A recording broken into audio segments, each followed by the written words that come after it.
बिस्मिल्लाहिर्रहमानिर्रहीम औज़ुबिल्लाहि बिस्मिल्लाहिर्रहमानिर्रहीम। आज की सावी बैठक में तमाम मुअज़्ज़ज़ मेहमानों को और तमाम हमारे किसान भाई और बहनों को सबको खुशामदीद। आज की सावी बैठक का जो टॉपिक है वो हम सब समझते हैं कि इस वक्त जैसे पाकिस्तान में गंदम की इस वक्त बुवाई का मौसम शुरू है और हमने पिछले साल देखा कि पाकिस्तान को गंदम की पैदावार की जो हमारे अहदाफ थे पूरे नहीं हो सके। उसमें काफ़ी सारी वजूहात थी। सबसे बड़ी वजह जो थी वो मौसमी तब्दीलियां थी। तो हम इन मौसमी तब्दीलियों के बहुत बड़े जिन को कैसे हैंडल करें, तो उस जिन से मतलब हम उसको चेंज तो नहीं कर सकते, लेकिन यह कि बहसीत साइंटिस्ट, साइंसदान, एक्सपर्ट और जो हमारे एफर्ट्स का हिस्सा बन सकती है, तो वो हम कौन सी ऐसी प्रैक्टिसेस कर सकते हैं जिससे हम अपनी गंदम की पैदावार को बढ़ा सकते हैं। यहाँ हम यूके में तकरीबन जो अभी जो मौसमी तब्दीलियों के हवाले से यहाँ हमने पिछले साल देखा हमारी तकरीबन कोई 20% जो थी वो कम पैदावार आई है, इवन ऐसे मुल्क में जो कि ठंडा मुल्क है। लेकिन आने वाले वक्तों में ये इसका अभी आज मैं पढ़ रहा था कि पाकिस्तान जो है एंड ऑफ 21st सेंचुरी के आखिर तक जो है सबसे गर्म तरीन मुल्कों में की लिस्ट में शामिल हो जाएगा। तो इसलिए हमें इन बदलते मौसमी हालात में किस तरह से अपनी फसलों को बचाना है, कौन से ऐसे तरीके हमने अपनाने हैं ताकि हम अपनी पैदावार को बढ़ा सकें, अपने मुल्क की ग़िज़ाइयत की जो ज़रूरत है उसको पूरा कर सकें। हमारी बढ़ती पॉपुलेशन जो कि तकरीबन इस वक्त हाफ़िज़ साहब हमारे साथ आज, चूँकि हमारे साथ बहुत बड़े एक्सपर्ट्स मौजूद हैं तो मैं इसलिए इतनी डिटेल में नहीं जाऊँगा, तो मैं अपने मेहमानों का छोटा सा तारफ़ करा देता हूँ। हमारे साथ आज माशाल्लाह इंजीनियर मुश्ताक गिल साहब तमगा इम्तियाज़ सावी के CEO हैं, सावी और साकान के, वो हमारे साथ मौजूद हैं। पाकिस्तान में उनका बहुत नाम है। इन्होंने पाकिस्तान में अपनी हिम्मत से जो एक पानी की अफादियत को बढ़ाने के लिए एक सिस्टम मुतारफ़ कराया था जिसको हम सब जानते हैं लेज़र लेवलिंग से कहते हैं, वो उन्होंने इंट्रोड्यूस कराया था। उसके जो बानी भी हैं, मोजद भी हैं पाकिस्तान में, वो हमारे साथ हैं। दूसरे हमारे साथ एक्सपर्ट हैं हाफ़िज़ वसी साहब, माशाल्लाह इनका पिछले 40 साल का तजर्बा है एग्रोनॉमी में, एग्रीकल्चर की किस तरह हम जो है अपनी फसलों को बेहतर तरीके से ग्रो कर सकते हैं। और जो सबसे बड़ा चैलेंज है कि हम इसको पायदार कैसे कर सकते हैं। कोई ऐसा तरीका वो नहीं है जो हम रात हम जो है कोई ऐसी टेक्नोलॉजी ले आए जिससे सारे मसले हल हो जाएं, लेकिन उसके ऊपर जो बड़ा उसे कहते हैं सैर हासिल इनकी तजर्बा भी है और वसी नॉलेज भी रखते हैं माशाल्लाह। और फिर आज हमारे साथ मौजूद हैं डॉक्टर अबू फजल साहब, माशाल्लाह प्रोफेसर साहब हैं मेडिसिन के सर्जरी के, सॉरी। तो इनका बहुत तजर्बा है फसलों को ग्रो करने का। इनका फार्म कटगिल में शेखुपुरा में मौजूद है, जहाँ पर उन्होंने जो है ये मौसमी तब्दीलियों के हवाले से अपने चावल और गंदम की फसल और अभी राया की फसल को भी प्रमोट किया है। तो अब आज उनसे भी सुनेंगे। तो मैं चाहूँगा कि बगैर किसी और डिले के, फर्स्ट ऑफ ऑल बहुत शुक्रिया मौजूद मेहमानों का, आप लोग सब तशरीफ़ लाए, खुशामदीद आज की सावी बैठक में। सावी हमेशा कोशिश करता है कि हम जिम्मेदारों को ऐसे इल्म से रोशनास कराएं जिससे उनकी पैदावार भी बढ़े और मुल्क की तरक्की में भी उसका रोल अदा हो सके। तो मैं सबसे पहले आज की इस बैठक की ओपनिंग जो है अपने हाफिज़ वसी साहब से करूँगा। हाफिज़ साहब खुशामदीद सर, आज आप हमारे साथ तशरीफ़ लाए। मैं आपसे शुरू करता हूँ कि इस वक्त मौसमी तब्दीलियों में सबसे बड़ा जो हमें इस वक्त मसला दरकार है या जो जिसको हम फेस कर रहे हैं, वो बारिशों का गैर टाइम, किसी मुनासिब टाइम पे ना होना, और फिर उसके अलावा हीट जो स्पेशली हमारी जो मार्च अप्रैल में फरवरी के एंड में आ जाती है। तो आप हमें बताइए कि हम किस तरह से अपने इस वक्त हम किस जगह पे खड़े हैं और कहाँ पे हम जा सकते हैं अपनी गंदम की पैदावार को बढ़ाने में। जी, ओवर टू यू हाफिज़ वसी साहब, शुक्रिया। जी, थैंक यू डॉक्टर साहब। अल्लाह ताला आपको खुश रखे। ये बड़ा अच्छा ये प्लेटफॉर्म है जहाँ हम लोग इन चीज़ों को डिस्कस कर सकते हैं। मेरे नज़दीक जो है, जो मेरा ईमान है, वो ये है कि एक मौत का इलाज नहीं है और एक वहम का इलाज नहीं है। इसके अलावा बाकी तमाम चीज़ों का इलाज है।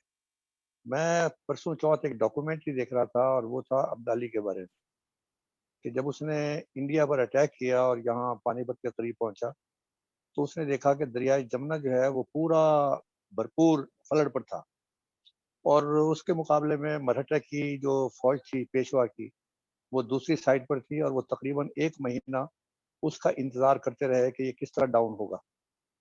और फिर आखिर में वो पेशवा ने ये सोचा कि बजाय इसके कि हम यहाँ पर इंतज़ार करें, let us actually give a surprise. और उसने उल्टी सिमत के अंदर दरिया के किनारे के साथ-साथ दिल्ली की तरफ जाना शुरू कर दिया।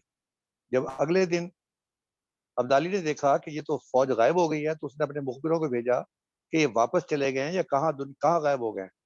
तो पता चला कि जी ये दिल्ली का उन्होंने दूसरा रूट हासिल कर लिया है। तो अब्दाली ने भी उस वही वही वही काम किया कि दरिया के दोनों सिमत जो है वो जा रहे थे दोनों लश्कर। तो वो उस जगह पर पहुँचे जहाँ दरिया का पाट कम था और वहाँ लड़ाई हुई और अब्दाली जीत गया। अब मेरे असल कहने का मकसद ये है कि इश्यू तो 2 ही हैं। एक इश्यू ये है कि जो ड्यूरेशन ऑफ क्रॉप जो है गंदम की बिकॉज़ ऑफ क्लाइमेटिक कंडीशन ये कम हुई है। एक ये मामला हुआ है। दूसरा मामला ये है कि हीट वेव के आने की वजह से जो उसका मैच्योरिटी का टाइम है, वो असल कम हुआ है। तो लिहाज़ा हमें इन दोनों मसलों को इसका कोई कोई ना कोई हल निकालना है। और उसमें एक हल तो आता है कि हमारे पास शॉर्ट ड्यूरेशन वैराइटीज़ हों और ये हमारे बस में नहीं है। डॉक्टर जावेद साहब were supposed to be here लेकिन मैं उन्हें नहीं देख रहा हूँ। दूसरी चीज़ ये है कि अगर पहाड़ मोहम्मद के पास नहीं आ सकता, तो फिर मोहम्मद को पहाड़ पे चला जाना चाहिए। उसका तरीका फिर ये है कि हमें थोड़ा-सा अर्ली प्लांटिंग करके इसकी ड्यूरेशन को हमें करना चाहिए पूरा और कोशिश करनी चाहिए कि इस शॉर्ट ड्यूरेशन में हम फसल की भरपूर जो जो टाइम है और उसकी बॉडी और उसका जो प्रोडक्शन प्रोसेस है, उसको हम किस तरह तेज़ कर सकते हैं। तो मेरे नज़दीक इस वक़्त सूरत-ए-हाल ये है कि एक तो हमें 5 नवंबर से पहले और बहुत ज़्यादा हो तो 10 नवंबर तक और बहुत ही ज़हर खाना हो तो 15 नवंबर तक, नॉट मोर देन दैट। मतलब ये मैं अपने तजुर्बे की बिना पर ये मैं बात कह रहा हूँ और ये मैंने सीखा है कीनिया से। इसलिए कि कीनिया के अंदर जो मेन क्रॉप है, वो बीन की क्रॉप है या मेज़ की क्रॉप है और वो सारी की सारी डिपेंड करती है बारिशों के ऊपर। तो कभी बारिशें लॉन्ग रेंज शॉर्ट रेंज में तब्दील हो जाती थी और कभी शॉर्ट रेंज लॉन्ग रेंज में तब्दील हो जाती थी। उसका उन्होंने तरीका यही किया कि बीन्स की एक वैरायटी लेकर आए, जो मेज़ी मोजा बीन्स कहलाती है कि 1 महीने के अंदर, वो तकरीबन 45 डेज़ के अंदर वो फसल तैयार हो जाती है और उसे आप दूसरे लफ्ज़ों में कह सकते हैं ड्राउट एस्केपिंग वैरायटी। इससे पहले कि हीट वेव आए, वो फसल जो है अपनी ड्यूरेशन को मुकम्मल कर। तो ये एक पहली चीज़ है जो हम प्लांटिंग टाइम जो है, वो उसको हम डिटरमाइन कर लें कि हमने कब लगाना है। इसका दोनों सूरतों में फ़ायदा होगा। हमारे पास डेटा अवेलेबल नहीं है, पिछले साल के अलावा कि हीट वेव जो है क्या हर साल ही आएगी? अब यहाँ सवाल ये है कि अगर हर साल नहीं आएगी, सिर्फ़ पिछले साल ही आई, तो क्या ये 5 नवंबर को लगाने का और 15 नवंबर तक लगाने का कोई बेनिफिट होगा? येस, उस सूरत में भी बेनिफिट होगा। उस सूरत में आपकी पैदावार और ज़्यादा चली जाएगी, इसलिए कि वो ग्रेन डेवलपमेंट को और एक्स्ट्रा टाइम मिल जाएगा। अगर आपको याद हो 98-99 के अंदर बम्पर क्रॉप हुई और वो बम्पर क्रॉप का ज़रा आप देखें, उसके अंदर मई के पहले हफ्ते में कटाई शुरू हुई थी। यानी अगर 25 डिग्री सेंटीग्रेड, 28 डिग्री सेंटीग्रेड के करीब-करीब ये टाइम मिल जाए ग्रेन की फॉर्मेशन के लिए और ग्रेन को डेवलप करने के लिए, फिर दाना मोटा होगा और दाना मोटा होगा तो उसके नतीजे के अंदर अ जो आपकी पैदावार है ज़्यादा होगी। दूसरी चीज़ जो है वो प्लांटिंग मेथड है। मैं 100% यकीन रखता हूँ, 100% कि कि इस वक़्त क्लाइमेटिक कंडीशन की सूरत के अंदर कम से कम हमें direct drill, happy seeder, smart cedar, whatever you can call, इसकी तरफ जाना चाहिए। ये दब के वार रच के खा वाला जो है, ये आउटडेटेड है। कम से कम इसके ऊपर जाएँ और अगर इससे बेहतर रिज़ल्ट आपने लेना है, तो फिर आप बेड्स पर जाएँ। ये दोनों सूरतें जो हैं, ये आपको हेल्प आउट करेंगी। अगर खुदा न खास्ता बारिशें ज़्यादा हो गई, जहाँ नंबर 1 लॉजिंग कम से कम होगी। नंबर 2 इसके अंदर जो अटैक है, डायरेक्ट ड्रिल में तो अटैक हो सकता है फंगस का, लेकिन जो आपका बेड है उसके अंदर कम से कम इम्कान रह जाता है कि उसके ऊपर फंगस का अटैक हो उस वक्त, जो हमने जिस प्रोसेस से हम गुजरे हैं, जर्द कुंभी जिसे हम कहते हैं। और उसकी वजह यह है कि बेड जो है वो मौका फराहम करता है दरमियान में हवा के गुजरने का, और उसके नतीजे के अंदर मॉइस्चर बिल्डअप नहीं होती, और मॉइस्चर ज्यादा होगी तो फिर ये आपकी रस वगैरह जो है ये आएंगे।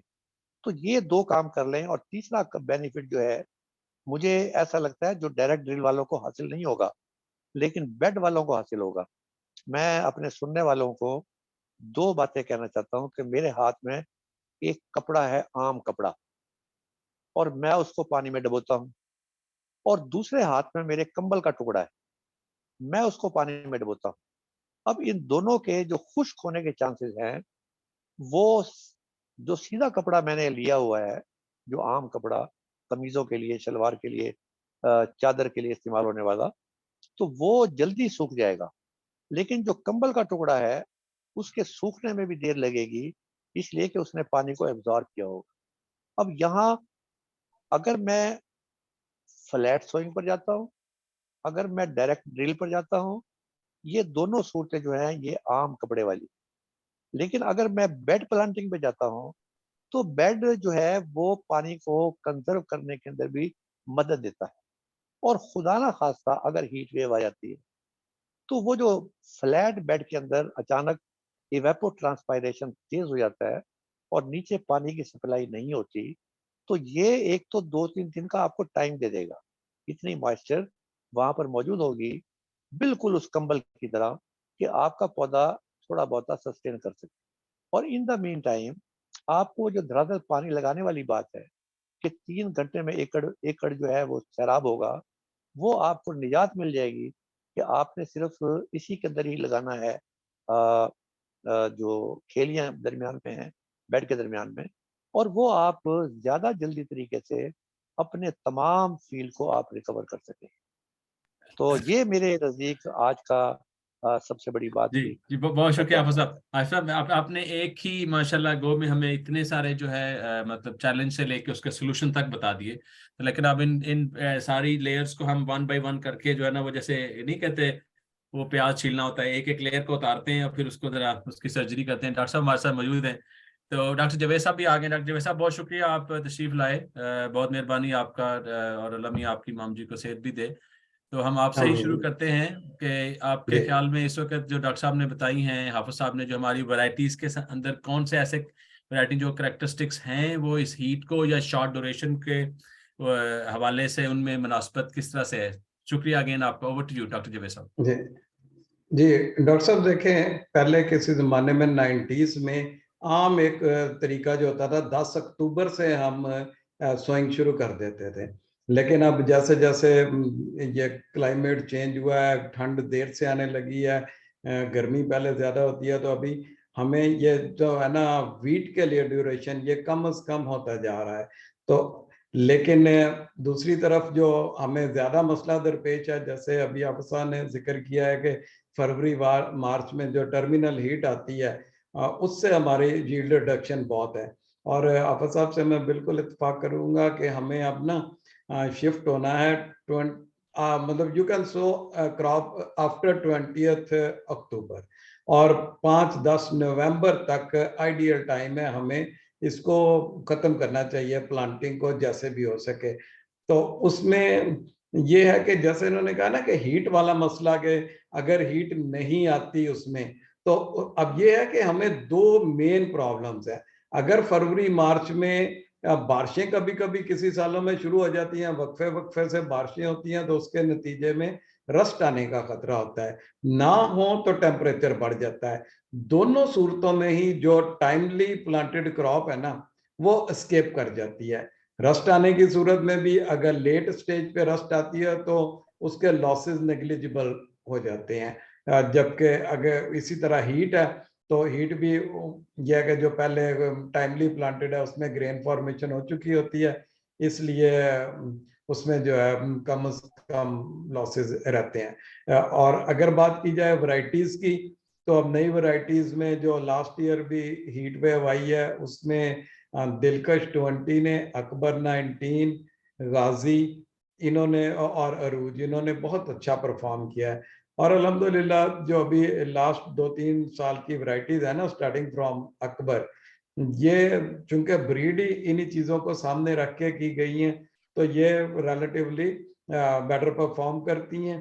और हमें अब फार्मर को ये मैसेज देना है कि पुरानी वैरायटीज को अब ख़त्म किया जाए और इनको अकबर और ऑनवर्ड जो है इनको प्रमोट किया जाए। ये रस्ट के अगेंस्ट भी जो है बेहतर मुदाफ़त रखती हैं, और इसी तरह हीट, ड्राउट, सैलिनिटी, इनमें ये बहुत अच्छा परफॉर्म कर रही हैं। तो इनको अगर प्रमोट करें और उसके साथ साथ टाइमली प्लांटिंग के साथ के लिए अभी मेरा ख्याल है खासी तफसील में बात होगी, जिसमें जैदी साहब भी और मुश्ताकिल साहब ये एलाबरेट करेंगे सारी टेक्नोलॉजीज को जो कि हम यूज़ करेंगे अपनी क्रॉप को टाइमली प्लांट करने में। जैसा कि फॉर एग्जांपल राइस है, तो राइस के बाद अगर हम ज़मीन को तैयार करके बिजाई करते हैं तो हम ज़रूर लेट हो जाते हैं। तो उसके लिए ये हैप्पी सीडर, सुपर सीडर बेहतरीन टेक्नोलॉजीज हैं। अब ये जो सुपर सीडर है ये भी अब पाकिस्तान में बनने लग गई है। ये उससे हैप्पी सीडर या पाक सीडर जो है उनसे ये खासी एडवांस मशीनरी है, तो इसको पॉपुलराइज करने की ज़रूरत है। और गवर्नमेंट मेरा ख्याल है इसमें हैप्पी सीडर पे तो दे रही है सब्सिडी। आई होप के इस पे जो सुपर सीडर है इस पे भी, इसको भी उसमें शामिल कर लिया जाएगा। तो इसी तरह बेल्ट प्लांटिंग है, और जो लेस टिलेज वाली टेक्निक्स है ना, या रिले क्रॉपिंग, अगर हम कॉटन के एरिया में जाएं तो वहाँ रिले क्रॉपिंग जो है ये भी खासी इफेक्टिव है, क्योंकि अब हर्बिसाइड बड़ी अच्छी अच्छी आ गई हैं। उसमें वाहद प्रॉब्लम रिले क्रॉपिंग में वीड्स का होता था, लेकिन अब जो है अच्छी हर्बिसाइड अवेलेबल है, उनको इस्तेमाल करें और आप रिले क्रॉपिंग की सूरत में भी बेहतरीन टाइमली प्लांटिंग कर सकते हैं। Thank you. बहुत शुक्रिया अगेन।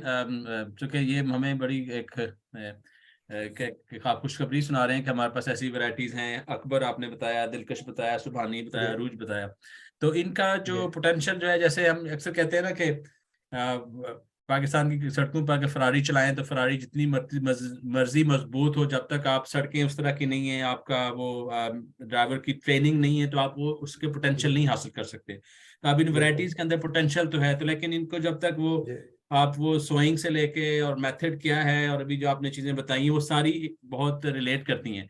तो इसके लिए मैं अभी अबू फजल साहब से पूछता हूँ, उन्होंने जो कि पिछले साल आप ही की कुछ वैरायटीज को बेड प्लांटिंग पे ग्रो करके देखा और उनका एक्सपीरियंस क्या था, उनसे पूछते हैं। जी डॉक्टर अबू फजल साहब, sir over to you. Thank you ji. शुक्रिया बहुत बहुत।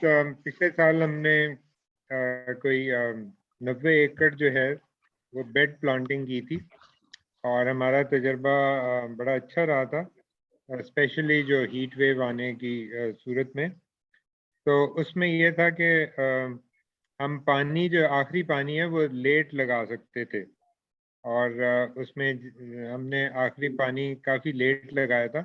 और डॉक्टर उसकी साहब वजह अपना कैमरा ऑन कर देंगे, सॉरी, तो हम आपको देख भी सकें। सॉरी, माजरत के साथ।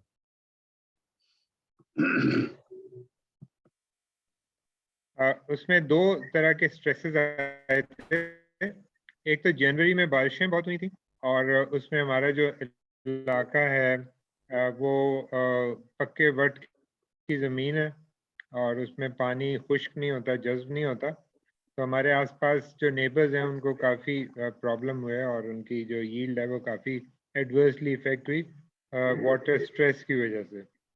और दूसरा ये है कि वो गर्मी जल्दी आने से फिर ग्रेन फिलिंग में जिन्होंने लेट लगाई थी उनको ग्रेन फिलिंग के पूरी नहीं हो सकी और दोनों सूरतों में इसका लॉस हुआ।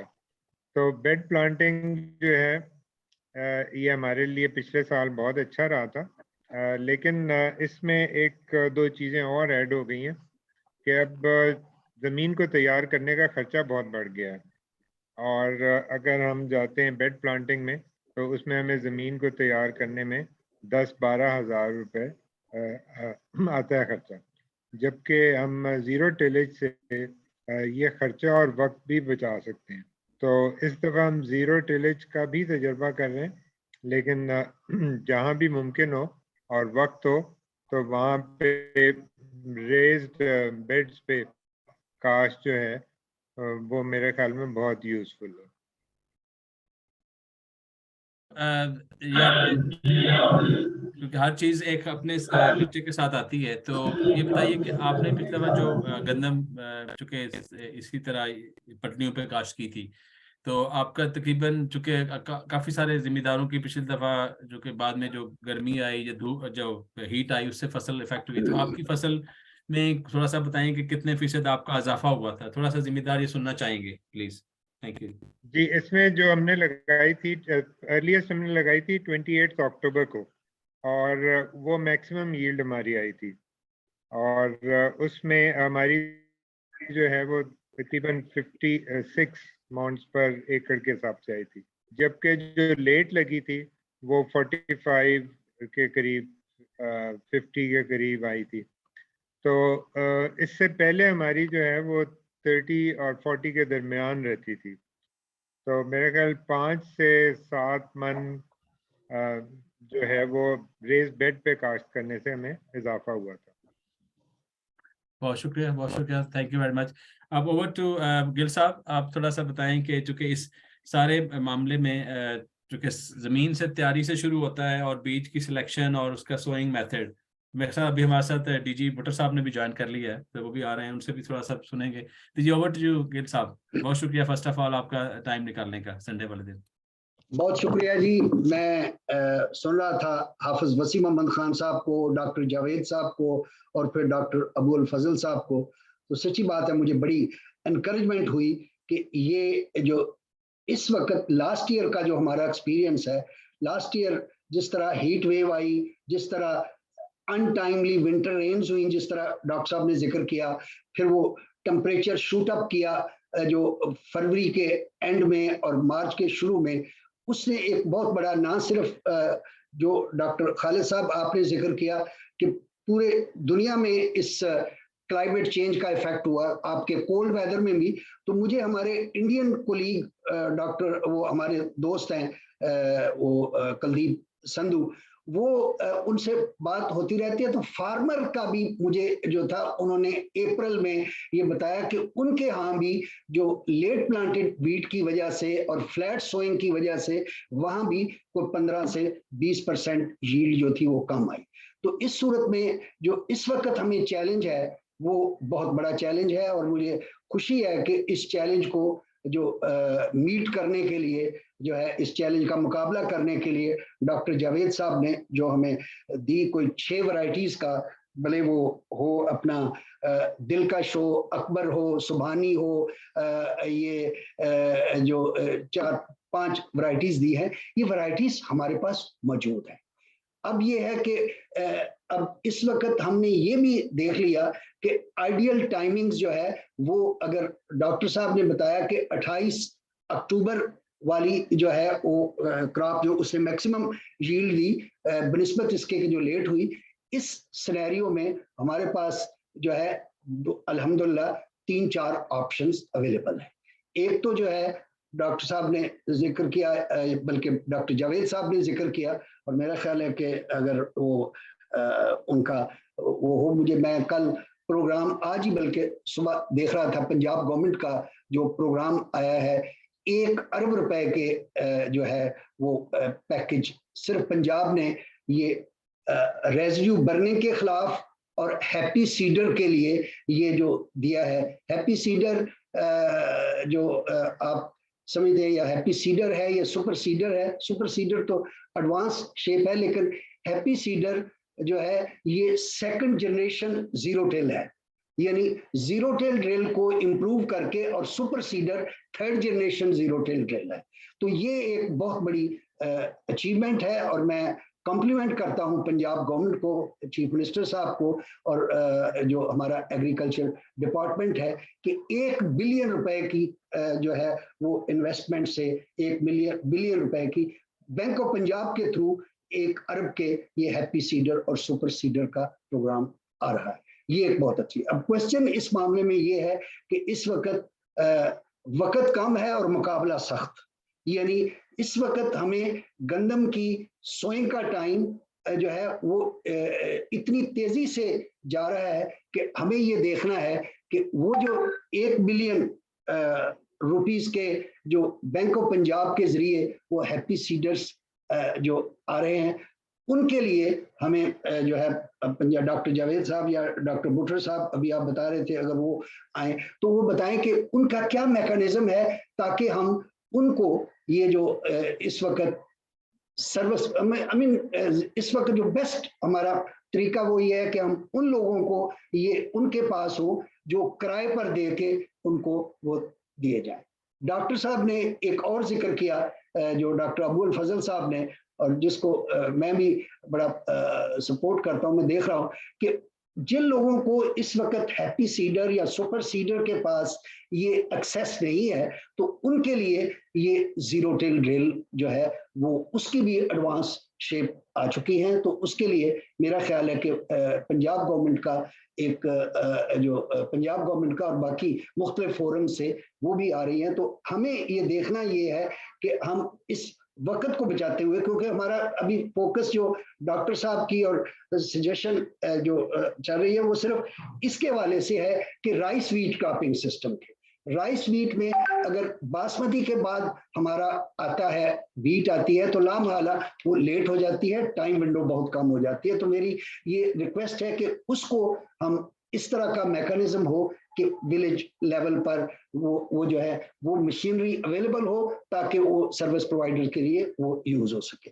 अब बात आ गई सर जो दूसरी बात ये है कि रेज्ड बेड प्लांटिंग की। मुझे डॉक्टर बुटर साहब विल बियर मी आउट कि हमारा एक वीट मैक्सिमाइजेशन का प्रोग्राम जो है वो बहुत बड़ा चल रहा है और उसमें ना सिर्फ जीरो टिलेज बल्कि बेड प्लांटर जो है उसका ये जो एग्रीकल्चर इमरजेंसी प्रोग्राम के तहत वो भी है, उसमें भी ये बेड प्लांटर भी दिए जा सकते हैं। और जो ये तो एक राइस वीट के एरिया के लिए। अब आप जो लेटेस्ट डेवलपमेंट जो हम देख रहे हैं थैंक्स टू जो हमारी जो है लेजर टेक्नोलॉजी के, कि हमारी कॉटन जो बेल्ट है, कॉटन तकरीबन 99% कॉटन जो है वो लेजर लेवलिंग के बाद बेड्स पर आ रही है। इसी तरह मेज जो है वो भी तकरीबन पंजाब में मैं I can say with full confidence कि वो भी तकरीबन सारी वो ट्रांसफर हो चुकी है बेड्स पर। भले वो बेड्स जो हैं वो बेड शेपर के तौर पर ही इस्तेमाल होते हैं लेकिन वो बेड्स एग्जिस्ट करते हैं। अब क्वेश्चन ये है कि हम राइस के लिए तो हैप्पी सीडर आ गया, जीरो टिलेज आ गया राइस के बाद, लेकिन जो वहां पर बेड्स हैं कॉटन बेड्स पर है, जो हमारी मेज बेड्स पर है, तो उसके लिए उन बेड्स को रीशेप किया जा सकता है, उन्हीं बेड्स को वीट के लिए। तो इसके लिए मेरी गुजारिश है कि उस प्रोग्राम को भी आगे लेके जाया जाए। और थर्ड और लास्ट जो मैं स्ट्रेस करता हूँ, ये जो रेज बेड प्लांटिंग है, हम लोग जो इंजीनियर हैं, वाटर रिसोर्स इंजीनियर, हम ये कहते हैं कि इट्स दी ट्रिकल सिस्टम और drip system of the surface irrigation system. यानी आप जिस तरह हाफिज वसीम अहमद खान साहब ने जिक्र किया कि हम 2.5 कनाल में पानी देते हैं 8 कनाल में से, और 5.5 कनाल में हम सीड और फर्टिलाइजर डालते हैं, और जो सेपरेट डोज आती है फर्टिलाइजर की वो उन रिजेस में भी उन खेलियों में आती है। तो इसका मतलब है कि आपकी पानी की बचत है, सीड की बचत है, और जो उसके बाद खाद की बचत है। तो ये एक एरिया है जिसको रिलीजियसली हमें करना चाहिए। मैं लास्ट पॉइंट इस पर जो है वो आना चाहता हूँ। डॉक्टर जावेद साहब ने भी बड़ी बात की, और उसके बाद हम देख रहे हैं पिछले साल से कि हमारा जो है जो हमें सीड की अवेलेबिलिटी इशू है। अब जबकि हमारा बलूचिस्तान का, सिंध का, केपी का एरिया काफ़ी जो है वो फ्लड से बहुत ज़्यादा वो मुतासर हुआ है, वहाँ पर या तो टाइमली जो है वो जो गंदम की काश्त इतनी इफेक्टिवली मुमकिन नहीं, आल्दो की कोशिशें हो रही है, लेकिन अब ये चैलेंज पंजाब ने कबूल करना है कि पंजाब ने अब मैक्सिमम जो वो है प्रोडक्शन गंदम की कर रही है। मुझे अगर मैं देख रहा हूँ पंजाब का जो इस साल का प्रोडक्शन प्लान वो आ रहा है, वो तकरीबन 21 मिलियन टन गंदम की हमारी जो है, डॉक्टर भुट्टर साहब अगर हो तो वो मुझे ही कैन करेक्ट मी, तो ये 21 मिलियन टन का जो हमारे पास टारगेट है।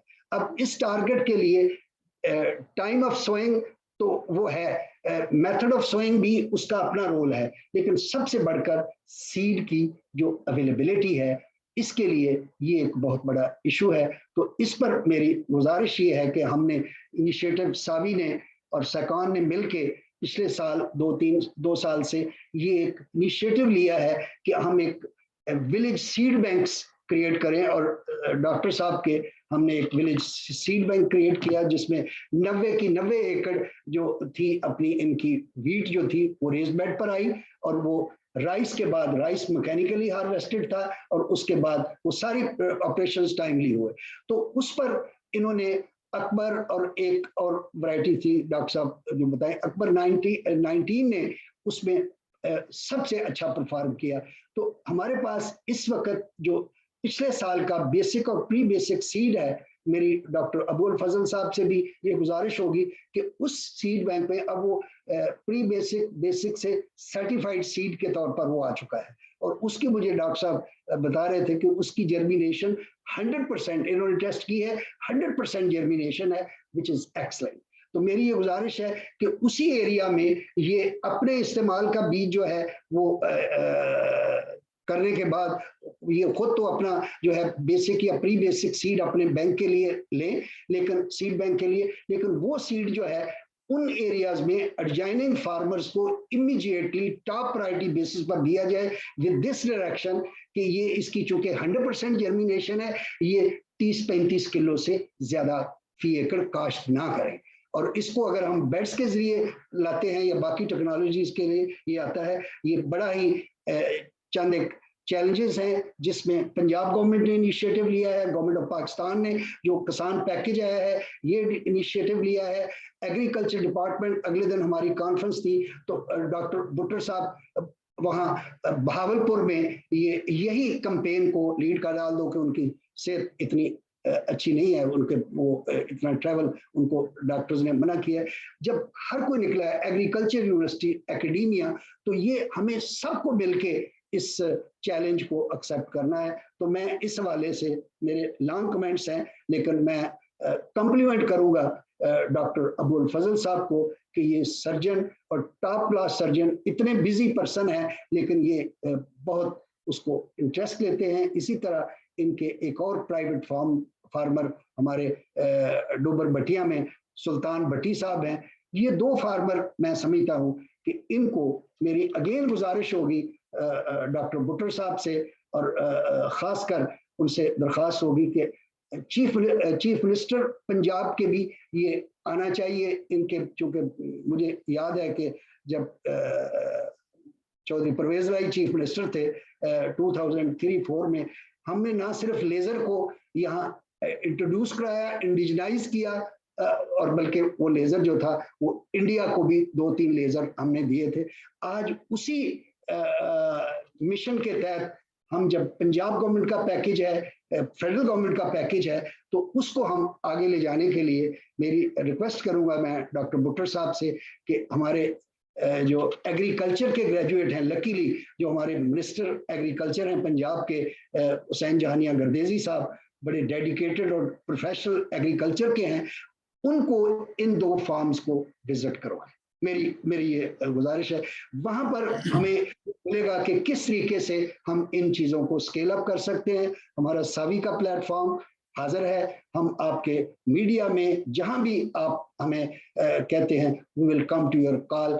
हमें बैठक्स के प्रोग्राम के लिए, आउटरीच प्रोग्राम के लिए हम इसमें आपके इस मिशन में जो पंजाब गवर्नमेंट का विल बी। बहुत शुक्रिया गिल साहब, आपने बहुत डिटेल से जो है ना मसले को बताया भी और उसकी क्या क्या ऑप्शंस हैं। आप वापस फिर जाते हैं हाफिज वसी साहब की तरफ। हाफिज साहब, इस सिचुएशन में मतलब हमें वो ये शुरू वाली बात है ना कि कोई एक हथौड़ी नहीं लगेगी, छोटी छोटी हथौड़ियां लगानी पड़ेगी। तो आप जो गिल साहब ने फरमाया है, आप उसके बारे में क्या कहते हैं? मैं अब वो कहते हैं बियॉन्ड एनी रीजनेबल डाउट, मैं उनकी बात को आमन्ना वसदकना कहता हूँ। और एक बात की मैं बहुत ज़्यादा मैं तायद करूँगा और वो है सर्टिफाइड सीड की। ये सर्टिफाइड सीड जो है एक्चुअली ये पहली लड़ाई है जो कुश्ती में आदमी जीतता है। अगर पहलवान अच्छा होगा तो कुश्ती जीतने के इम्कानात बहुत ज़्यादा हैं। तो लिहाजा मेरा ज़ाती ख्याल ये है कि ये जो इन्होंने फरमाया है कि एक प्रायोरिटी जहाँ है प्लांटिंग की और प्लांटिंग टाइम की, उसमें सर्टिफाइड सीड की भी है कि सीड तो लगा के हम अपने तरफ से तो पूरा कर लेते हैं कि जी हमने सीड लगा दिया और सीड हमने खरीद भी लिया, लेकिन बेहतर ये है कि थोड़ी सी तकलीफ अगर ये दोबारा भी कर लें कि अच्छा सीड और सर्टिफाइड सीड हो, तो फिर जो टारगेट है टू गेट मोर वीट और सस्टेनेबल जो आपकी क्रॉप प्रोडक्शन जो बिजनेस है वो फिर उसके अंदर एक रोल अदा करेगा। बहुत शुक्रिया। क्योंकि ये बैठक थोड़ा सा ओपन होती है जिसमें डिस्कशन की जा सकती है, तो इसमें जो है कोई भी क्वेश्चन पूछना चाहे। हमारे साथ कुछ कोलीग्स पूछ रहे हैं कि ये प्रोग्राम आपने 15 अक्टूबर को क्यों नहीं किया। तो हम लेट हो गए। हमने खैर किया तो था उस वक्त, कॉटन और वीट के हवाले से हमने बात की थी। सेक्रेटरी माशाल्लाह साकिब वतील साहब जो थे वो साउथ से वो आए, तशरीफ लाए थे, लेकिन देर आए दुरुस्त आए। तो इस पे अपना डॉक्टर अबू फजल साहब आप बताइए सर कि हम इस वक्त, आज है 6 नवंबर, हमने जो पहली जो थी डेडलाइन 5 नवंबर वाली वो तो मिस कर दी है। तो अब हमारे पास कितने दिन बच गए हैं और अभी हमारी कितनी जो है वो धान की फसल भी खड़ी है, क्योंकि आप तो खुद माशाल्लाह जिम्मेदार हैं, आप बता सकते हैं। तो आप जिम्मेदार किस तरह से जो है मतलब अपनी फसल को टाइम से ग्रो कर सकते हैं। अभी चैलेंज है हमारे पास, अभी कपास भी खड़ी है, मैं देख के अभी लिया में गया था, अभी कपास खड़ी है। जी प्रोफेसर साहब। जी, इस वक्त मैं शेखुपुरा में हूँ और हमारे अभी जैसे आपने कहा कि 95% जो है फसल कट चुकी हुई है, और अब यहाँ तकरीबन 10-15% लोगों ने ब्रॉडकास्टिंग से या मल्चिंग से गंदम की बुआई कर दी हुई है। लेकिन यह है कि अभी भी मेरे ख्याल 60-70% से ज़्यादा गंदम की फसल लगना बाकी रहती है। तो इसमें हमारे पास अब इतना वक्त नहीं है कि हम तैयार करें ज़मीन को और उस पर रेज्ड बेड बनाएं। जहाँ तक मुमकिन होगा हम ज़रूर बनाएंगे। इस वक्त जो ऑप्शंस हैं हमारे पास वो हैप्पी सीडर की हैं, और दूसरा आजकल एक यहाँ पे मल्चिंग मेथड से लोग ट्राई कर रहे हैं, अभी उसके रिजल्ट्स हमें देखने हैं। और तीसरा जो तरीका यहाँ पे यूज़ होता है वो रबी ड्रिल का है, और चौथा तरीका जो है वो सबसे जो कॉमन है वो छट्टे का है। और आई एम अफ्रेड कि ज़्यादातर उसी तरीके से यहाँ लगेगी। तो अभी ये बिल्कुल बात सही है कि ये बिजाई का वक्त तो काफ़ी सारा गुजर गया है और अभी बहुत कम वक्त रह गया है। तो इस वक्त में यही चीज़ें हैं जो हम कर सकते हैं। ज़ाहिर है कि ये जो हैप्पी सीडर है ये बहुत ज़्यादा अवेलेबल नहीं है। दूसरे एक जो मैं आपको फील्ड से रिपोर्ट देता हूँ कि बहुत से जो पिछले साल सप्लाई किए गए हैप्पी सीडर वो म्यारी नहीं है और उनकी फील्ड टेस्टिंग नहीं हुई थी, और जिसकी वजह से लोगों ने जो ख़रीदे हैं वो भी इस्तेमाल नहीं कर पाए। तो ये भी ज़रूरी है कि जब महकमा कोई चीज़ में सब्सिडी देता है तो उस इक्विपमेंट की और उस मेक की फील्ड टेस्टिंग ज़रूर की जाए ताकि पता चले कि ये म्यारी है या नहीं है। बहुत शुक्रिया डॉक्टर साहब। अब इसके लिए फिर महकमे की बात की तो अपने डॉक्टर जावेद साहब की तरफ जाते हैं। जावेद साहब, आप एक्सटेंशन के साथ मिलकर काम करते हैं, तो ऐसी टेक्नोलॉजीज के टेस्ट आपने किए हैं, मुझे मालूम है आप लोग आरी में बहुत बड़ा इसके ऊपर आप लोग करते हैं, फिर फील्ड लेवल के होते हैं, कुछ इसके बारे में बताएंगे सक्सेस स्टोरीज? जी डॉक्टर साहब, पहले तो मैं जैद साहब के क्वेश्चन का जवाब दूं कि बात उनकी 100% सही है। जो मशीन को टेस्ट करना और उसकी एफिकेसी देखना, असल में पहले डिपार्टमेंट देता था जो फर्म्स को प्री क्वालिफाई करके उनसे मशीनरी लेके देता था। तब फिर लोगों में ये थोड़ा सा ना ट्रस्ट लेवल के मसला था ना, वो कहता था जी वो डिपार्टमेंट का इसमें इंटरेस्ट है जी, फलां से ले रहे हैं फलां। तो अब उसको मैकेनिज्म को चेंज किया गया कि जी आप अपनी चॉइस की मशीनरी ले लें, जहां से भी लें, तो फिर उस पर महकमा जो है ना वो सब्सिडी देगा। तो ये इसलिए ये थोड़ा सा चेंज आई है। मशीनरी की। बाकी वाकई सही बात है कि जब तक मशीनरी एफिशिएंट नहीं होगी तो वो उल्टा बेनिफिट की बजाय आपको नुकसान होगा अगर वो प्रॉपरली प्लान नहीं हो सकेगी। अच्छा, बाकी रही बात हो रही थी कि टाइम गुजर गया वाली, तो ठीक है, वो तो जो गुजर गया है अब उसको तो वापस नहीं लाया जा सकता, लेकिन अभी जो है ना हमारी प्रायोरिटी ये होनी चाहिए कि हर काम को छोड़ के टॉप प्रायोरिटी पे व्हीट प्लांटिंग को रखा जाए। फार्मर कोई भी तरीका लगाए जो शॉर्टकट मेथड हो, जो अब इसको लंबी चौड़ी तैयारियों में ना पड़ा जाए, सबसे पहले इसकी प्लांटिंग कर दी जाए। अच्छा, अब दूसरी बात कि अभी हम चूंकि एक ऐसी स्टेज पे हैं जहाँ पे लोगों ने अभी ज्यादातर मोर देन 80% तो व्हीट अभी काश्त तो नहीं है। तो अगर मैं चाहूंगा कि अभी चूंकि हमारे बहुत सारे फार्मर्स को देख रहे हैं, तो मैं ना थोड़ा सा समराइज करना चाहूंगा इस पूरे प्रोसेस को कि अगर हमने किसी फार्मर ने प्लान किया है कि इस दफा व्हीट लगानी है, तो सबसे पहले तो वो पहला स्टेप सीड है। तो वो अच्छी किस्म का इंतखाब करे और उस अच्छी किस्म का अच्छा बीज, यानी कि जैसे बात हो रही थी सर्टिफाइड सीड की, तो जब भी हम सीड कहते हैं तो सीड उसी को कहा जाता है जो प्रॉपरली बैग्ड हो और उसके ऊपर सर्टिफिकेशन टैग हो। कोई भी गंदम के दाने एक अच्छे से खूबसूरत प्रिंटेड थैले में डालने से वो बीज नहीं बन जाता। तो इसलिए फार्मर को मेक श्योर करना है कि उसके ऊपर जो सिलाई में फेडरल सीड सर्टिफिकेशन रजिस्ट्रेशन का सर्टिफिकेशन टैग जरूर लगाओ। गत्ते का टैग होता है, आमतौर पे ब्लू कलर का होता है सर्टिफाइड के लिए, नीले रंग का, और गुलाबी रंग का पिंक कलर का होता है जो अप्रूव्ड के लिए। ये आमतौर पे दो कैटेगरीज फार्मर के लिए होती हैं। उसके बाद अच्छी किस्म हो गई, अच्छा बीज, तो उसको फंजीसाइड जरूर लगाई जाए, क्योंकि जो सीड बॉर्न डिजीजेज हैं जैसे लूज स्मट, करनाल बंट, रूट रॉट वगैरह, तो इनसे ये बचा जा सकता है। ये भी अब खासा स्प्रेड कर रही हैं। खास तौर पे करनाल बंट जो है ये एक ऐसी डिजीज है कि अगर ये 5-7% से ज्यादा हो जाए तो वो गंदम खाने के काबिल नहीं रहती। तो डॉक्टर साहब उसके थोड़ा बाद रिपीट कर जी दें, ये जो आपने जहर लगानी है ये किस तरह लगानी है, जी थोड़ा जी सा जिम्मेदारों को थोड़ा सा इसका मतलब थोड़ा डिटेल में आसान लफ्ज़ों में बता दें, और कौन सी जहर है, जी जी कितने जी टाइम तक जी आपने जी भिगोना है, जरा थोड़ा सा बारे में जी बताइए प्लीज। शुक्रिया। जी। ये फंजीसाइड डिफरेंट आती हैं, पाउडर की शक्ल में भी हैं, लिक्विड भी हैं, और हर एक की अपनी अपनी डोज है।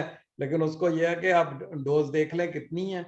और लिक्विड है तो वो डायरेक्ट यूज होगी, पाउडर है तो उसका सोल्यूशन बना के, और एक घूमने वाला ड्रम होता है अगर तो वो अवेलेबल है तो उसमें दाने डाल के, फंजीसाइड डाल के उसको घुमाएं, ताकि वो, मकसद ये है कि अच्छी तरह तमाम दानों पे जहर लग जाए। अगर वो ड्रम नहीं अवेलेबल तो आम जो थैला प्लास्टिक का होता है जिसमें गंदम होती है, उसमें उसको आधा भर लिया जाए, 20 किलो के करीब उसमें डाल के, आधी डोज डाल के उसको मुंह को बंद करके यूं हिलाया जाए, ताकि वो आधी भरी होगी तो अच्छी तरह दाने हिल जाएंगे। मकसद हमारा ये है कि तमाम ग्रेन्स के ऊपर अच्छी तरह से फंजीसाइड लग जाए।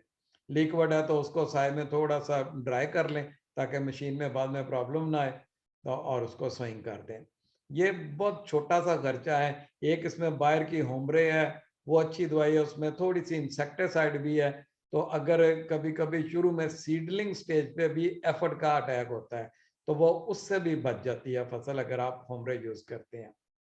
तो उसके बाद अगली बातें हुई हैं कि प्लांटिंग मेथड हमने कौन सा यूज करना है, वो अपने अवेलेबल रिसोर्सेज और अकॉर्डिंग टू सॉइल टाइप और जो प्रीवियस डॉक्टर क्रॉप साहब है सॉरी उसके मैं मतलब। बात जी काट रहा हूँ यहाँ पे, जी सॉरी जी आपकी, जी नहीं, क्योंकि प्लीज प्लीज जी शुरू में ना कई दफा ये होता है कि उसने घर का सीड लिया, मे बी उसने वैरायटी पिछले साल ठीक है। अक्टूबर ही रखी हुई थी, तो वो अच्छा किया, मैं समझ गया, क्वेश्चन सीड समझ को गया। साफ कैसे करना है बहुत आपने अच्छा, पहले बताया था। हाँ जी बहुत जी अच्छा, जी बिल्कुल बहुत अच्छा किया आपने मुझे वो इंटरप्ट किया, क्योंकि हम भूल गया था कि देखें हमारी बावजूद कोशिश के इतना सीड बन भी नहीं रहा, और हर फार्मर कन्विंस भी नहीं होता सर्टिफाइड सीड के यूज को। तो अगर उसने घर का ही सीड के यूज करना है, या जैसे बताया कि शहजादी साहब के फार्म से आप विलेज सीड बैंक के थ्रू किसी को अगर अच्छा सीड मिल रहा है जो 100% जर्मिनेशन वाला है, अच्छी वैरायटी का है, तो उससे फार्मर कम से कम 1-2 सीजन के लिए अपना ही सीड अगेन तैयार कर सकता है। तो उसके लिए वो ये है कि जो उसने गंदम रखी हुई है उसको अच्छी तरह से, अब इस स्टेज पे जो इस सीजन के लिए है वो यही है कि उसको अच्छी तरह से साफ कर ले, उसको कोई छानना वगैरह लगा के, दस्ती भी जो सीव होती है, छानना जिसको कहते हैं, उससे भी आप दाने, टूटे हुए दाने निकल जाने चाहिए, ट्रैश निकल जाना चाहिए, और कोई जड़ी बूटियों के बीज हैं तो वो निकल जाने चाहिए, और अच्छे मोटे दाने जो है उनको सीड के लिए यूज किया जा सकता है। और अगले सीजन के लिए अगर उसने क्रॉप में से अपना बीज रखना है तो वो एक खास एरिया जो है, जितना सीड चाहिए उतना मार्क कर ले, वो हो सकता है आधा एकड़ हो, 1 एकड़ हो, उसमें जब सिट्टे निकले हुए हों, रंग बदल रहे हों, उस वक्त उस खेत में फिरा जाए, और जो ऊंचे नीचे स्पाइक हैं, जो सिट्टे या फिर मुख्तलिफ कलर के हैं, उनको निकाल दिया जाए। इसको रोगिंग कहते हैं। और इससे भी जो है ना कोई अच्छा खासा फर्क पड़ जाता है, आपकी जो फसल है वो यूनिफॉर्म हो जाती है, और उससे जो आप दाने रखते हैं वो अगले साल एक अच्छा सीड बन जाते हैं। तो ये हो गया अपना घर का सीड इस्तेमाल करना। हाँ, अगर इससे भी आगे जाना है तो वो ये है कि आप उसका जर्मिनेशन टेस्ट, उगाव की परसेंटेज देख लें। बहुत ही आसान तरीका है। आप ये जो पटसन की बोरी होती है वो लेके उसके ऊपर गिन के दाने बखेर दें, बोरी को गीला कर दें और ऊपर से एक तह बोरी की लगा दें। उसको पानी लगाते रहें तो हल्का हल्का छींटा, 2-3 दिन के अंदर वो जर्मिनेट कर जाते हैं, उग जाते हैं। तो वो चेक कर ले, 85% से जर्मिनेशन कम नहीं होनी चाहिए। जो सर्टिफाइड सीड का स्टैंडर्ड है वो 85% उगाव होता है। अगर उससे उगाव कम है तो आप उसी हिसाब से फिर सीड रेट बढ़ा देंगे। तो और सबसे जो जरूरी बात है वो है बैलेंस्ड यूज खादों का, क्योंकि पहले ही हमारे जो पंजाब की ऑब्जर्वेशन है वो ये है कि हम लोग इसको यूरिया ज्यादा इस्तेमाल करते हैं, नाइट्रोजन, फास्फोरस और पोटाश कम इस्तेमाल करते थे। और अब तो जो नया सिनेरियो है जिसमें अब फास्फेटिक और पोटाश जो है ये बहुत महंगी हो गई हैं, तो फार्मर कुछ रिलक्टेंट है उनको इस्तेमाल करने में। लेकिन देखें, हर चीज का अपना अपना मकसद होता है, उसका जो इफेक्ट है प्लांट पे डिफरेंट होता है। अब नाइट्रोजन ने अपना काम करना है, फास्फोरस ने अपना, पोटाश ने अपना। अगर हम फास्फोरस और पोटाश नहीं डालते और नाइट्रोजन ही ज्यादा डाली जाते हैं तो उससे जो प्लांट है वो, उसकी ग्रोथ तो होगी, वो लश ग्रीन नजर आएगा आपको, लेकिन वो नाजुक पौधा होगा, उसकी रूट्स अच्छी नहीं बनी होंगी, सकुलेंट होगा, उस पर पेस्ट का अटैक भी ज्यादा होता है, एफिड वगैरह का, उसकी लॉजिंग ज्यादा होगी क्योंकि रूट सिस्टम प्रॉपर डेवलप नहीं हुआ। इसी तरह जो जब आप फास्फोरस और पोटाश यूज करते हैं, जड़ों का निज़ाम भी मजबूत होता है, पौधा जो है वो बेटर टॉलरेंट टू स्ट्रेसेस हो जाता है, उसमें लॉजिंग जो है वो प्रॉब्लम कम हो जाती है। तो अब गंदम का भी रेट जो है वो खासा बढ़ गया है, और उम्मीद है इससे भी शायद गवर्नमेंट थोड़ा सा और बढ़ा दे। तो हमें फार्मर्स को गाइड करना है कि फास्फोरस और पोटाश लाजमी इस्तेमाल करें। अगर इम्बैलेंस फर्टिलाइजर होगी तो हमें फिर पैदावार की भी तवक्का जो है ना वो उतनी की रखनी चाहिए। अच्छा, उसके बाद जो है इरिगेशन है। तो इरिगेशन जो है वो एक तो हमें मौसम की जो पेशगोई है उसको देख के करनी है, और जो 2-3 नाजुक मरहले होते हैं क्रॉप के, एक तो जब वो ट्रिलरिंग कर रही है, झाड़ बना रही है, उस वक्त वाटर स्ट्रेस नहीं आना चाहिए, उस वक्त हमें इरिगेशन देनी है।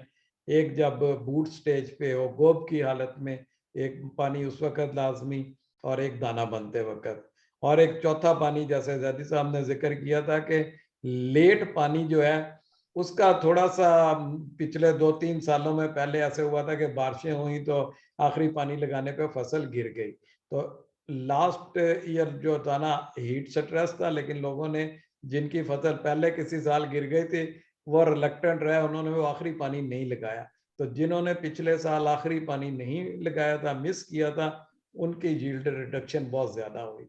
तो उस पानी का भी हमें ख्याल रखना है। वो टेम्परेचर और जो वेदर फोरकास्ट है उसको ध्यान में रख के और क्रॉप की डिमांड को देखते हुए हमें उसका फैसला भी करना है।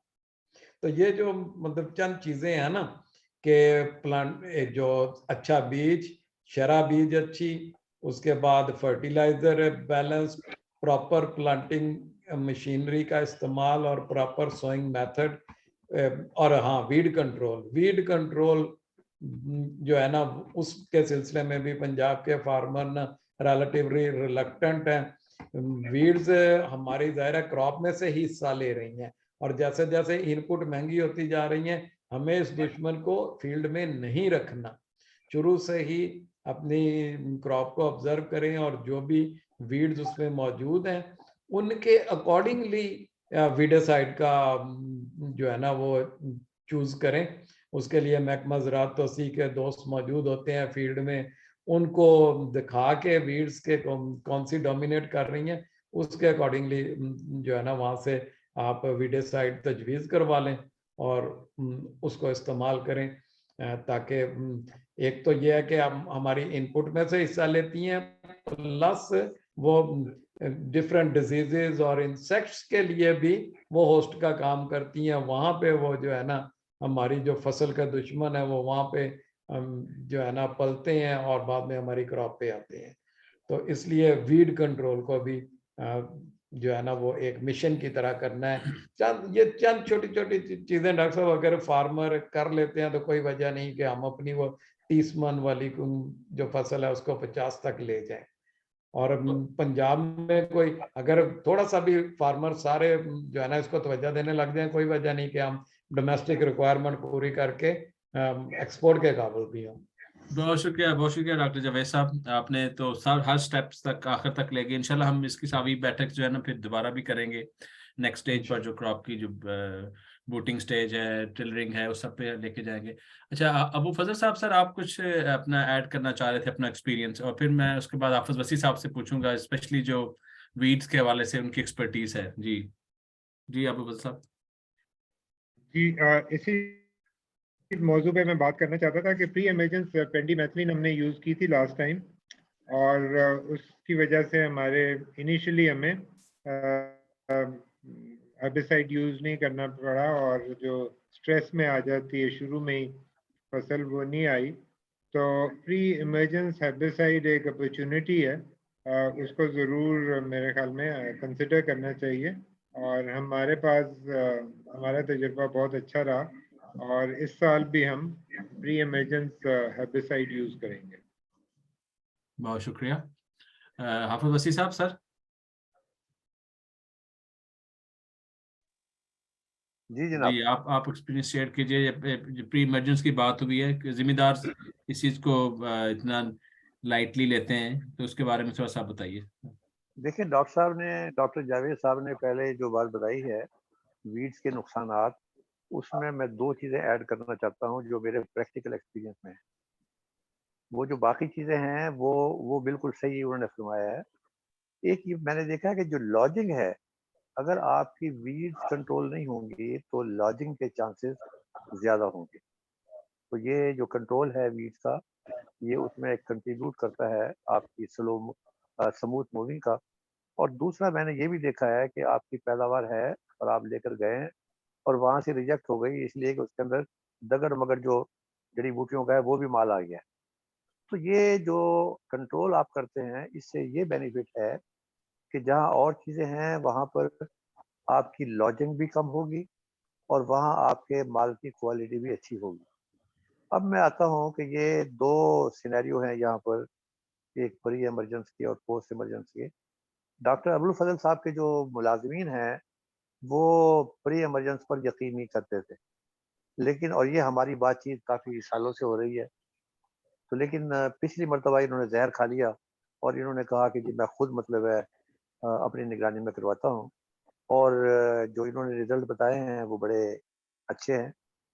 एक्चुअली मेरा तो ज़िंदगी के अंदर सिंस 1988 मैं प्री इमरजेंस पर यकीन रखता हूँ, और उसकी रीज़न असल यही है कि चाहे मैं 30 दिन के बाद पोस्ट इमरजेंस करूँ या 25 दिन के बाद करूँ, इसका मतलब ये है कि वो जड़ी बूटियों को मैं खुद पाल रहा हूँ, उन सांपों को पाल रहा हूँ, कि वो जो मैंने डीएपी पहले दी है जिसे आप बेसल ड्रेसिंग कहते हैं, फिर पहले पानी के साथ मैंने यूरिया दिया है, तो वो जो है उसमें से कुछ हिस्सा उन्होंने भी खाया होगा। ये कहीं चीज़ समझ में आती है अगर हम बारानी एरिया को ले लें। बारानी एरिया वाले जो हैं वो जड़ी बूटियों को फिर हाथों से मैनुअली उसको निकालते हैं और अपने जानवरों को चारे के तौर पर इस्तेमाल करते हैं। अब दुनिया जहान में तो ये काफ़ी हैं, और जो पेंडिमेथिलीन का डॉक्टर साहब ने भी तजर्बा किया है, और जहाँ जहाँ तजर्बा हुआ है वो कामयाब रहा है। लेकिन बेसिकली पेंडिमेथिलीन 100% जो जड़ी बूटियाँ हैं चौड़े पत्ते वाली, उनको ख़त्म करती है, और दूसरा जो है वो तकरीबन 75% जो नुकीले पत्तों वाली। अब पहले मेरा ख्याल ये था, जो मैं इस्तेमाल करता रहा हूँ, वो आइसोप्रोटॉन को करता रहा हूँ, लेकिन ये पाकिस्तान में पिछले 2-3 सालों से अवेलेबल नहीं। तो अब ये रिसेंटली फाइंड आउट हुआ है कि मेट्रिबुजीन एक साथ में और हर्बिसाइड है which is easily available in Pakistan. अगर इन दोनों को मिलाकर किया जाए तो इट विल गिव 100% क्लियर। ये 100% क्लियर का मैं इसलिए कहता हूँ कि मेरे पास यूनाइटेड नेशन का एक अवार्ड है, और वो इसी चीज का अवार्ड है कि clean field of wheat in the world, वो असल मेरे फार्म पर देखा गया था, और मैं उसको उस प्रोडक्ट का नाम था ट्रम्प, जिसमें ये दोनों चीजें इस्तेमाल होती थी। तो अगर जो लोग मुतमईन हैं पेंडिमेथिलीन से, बड़ा चीप सा केमिकल अवेलेबल है ये, वो उसको इस्तेमाल कर लें। और उसकी एक खूबी मैं खासतौर पर डॉक्टर अबुल फजल साहब को कहना चाहता हूँ कि अगर गलती से ये डबल डोज भी हो जाए और ट्रिपल डोज भी हो जाए तो परी इमरजेंस में पेंडिमेथिलीन का कोई नुकसान नहीं है। तो मुझे ये आदत थी चेक करने की कि इसका आखिर कहाँ तक होता है, और मैंने देखा है कि 1 लीटर की बजाय 9 लीटर तक इसने कोई नुकसान नहीं पहुंचाया, खासतौर पर जब आप प्री इमरजेंसी के तौर पर इस्तेमाल करते हैं। अच्छा, अब जब किसी ने इनकार करना हो, क्योंकि चेंज को लोग कबूल नहीं करते। अभी मेरे एक दोस्त हैं, वो डॉक्टर साहब हैं, ही इज फ्रॉम साहिवाल, वो ये बता रहे थे कि जी मैंने इस्तेमाल किया है, इसने बड़े अच्छे रिजल्ट दिए हैं, लेकिन मेरी जर्मिनेशन जो है वो 2 दिन लेट हो गई है। और मैंने उन्हें बताया, मैंने कहा हजरत साहब ये वैसे ही आपको ऐसा लगा है, अगर आप यहाँ पेंडिमेथिलीन इस्तेमाल ना करते, जब भी उसने 2 दिन के बाद होना है, वो कोई और फैक्टर होगा जिसकी बुनियाद पर उस फील्ड के अंदर आपको 2 दिन लेट नजर आया। तो मैं जाती तौर पर ये समझता हूँ कि जहाँ मैं कहता हूँ कि पहली जंग जो है वो आपने जीती है अच्छा बीज लेकर, तो दूसरी जंग जो है वो ये भी है कि आपने प्री इमरजेंस हर्बिसाइड को इस्तेमाल किया, और ये फिर आप आराम से सो जाएं, आपकी फसल को धक्का नहीं लगेगा। 35 दिनों के बाद पूरे पाकिस्तान में ये गंदम जो है पीली हो जाती है, वो कोई आप जरा अंदाजा कर लें, वो ऐसे ही पीली हो जाती है, उस पीले होने का कोई नुकसान तो होगा ना। तो प्री इमरजेंस हर्बिसाइड इस्तेमाल करके आप उन तमाम नुकसान से बच जाएंगे, और फिर फसल ऊपर चलती जाएगी, हट जा पीछे, हट जा पीछे, और उसको किसी किस्म का स्ट्रेस नहीं होना चाहिए। हमारी आज की सारी बातचीत स्ट्रेस के इर्द गिर्द घूम रही है कि बारिश ज्यादा हो गई स्ट्रेस हो गया, बारिश नहीं हुई स्ट्रेस हो गया, हीट वेव आ गई स्ट्रेस हो गया। तो ये स्ट्रेस को जब भी कोई स्ट्रेस आएगा, वो कोई ना कोई चीज आपकी टोटल यील्ड में से कुछ लेकर जाएगा। लिहाजा बेहतर तरीका ये है कि जहां आपने टाइम पर लगाया, जहां सर्टिफाइड सीड इस्तेमाल किया, जहां बेड इस्तेमाल किया, वहीं पर प्री इमरजेंस। और जिस तरह डॉक्टर जावेद साहब ने फर्टिलाइजर वगैरह के बारे में बात किया, तो वो फर्टिलाइजर भी, अब आपने तो फर्टिलाइजर दिया है गंदम की क्रॉप के लिए, आपने फर्टिलाइजर हर वीड्स के लिए नहीं दिया है। तो अगर आप प्री इमरजेंस करेंगे तो इंशाल्लाह ताला आप आराम की नींद सोएंगे। Right sir, thank you much. बहुत शुक्रिया, बहुत शुक्रिया। अच्छा, अब चांस है मुख्तार गिल साहब का। सर आपकी तरफ आते हैं, पानी की तरफ। तो जी मैं थैंक यू डॉक्टर साहब। मैं पानी से के साथ साथ ही पहले डॉक्टर जावेद साहब ने जो जिक्र किया और अभी हाफिज साहब भी फरमा रहे थे, अब हमारा जो दुनिया का तजर्बा है, डॉक्टर जावेद साहब विल बियर मी आउट, कि मैक्सिको में आप दोनों ही जो उनके कैंपस हैं अल्बतान और ऑब्रेगॉन, वहां पर सीड प्रोडक्शन के लिए 100% वो आज से 20 साल पहले वो फार्म जो है वो बेड प्लांटिंग पर वो शिफ्ट हो गए। तो बेहतरीन सीड पैदा करने के लिए वो जो है बेड प्लांटिंग मेथड है। तो मैं जहां पर जिम्मेदारों को भी और उनको मिलता है तो वो 1 एकड़ में, वो आधे एकड़ में वो बेड्स पर अगर लगा लेते हैं और उस सीड को प्रॉपरली वो उसको करते हैं, उसकी रोगिंग जिस तरह डॉक्टर साहब ने कहा है, तो वो एक हेल्दी सीड अगले सालों के लिए प्रोड्यूस हो सकता है।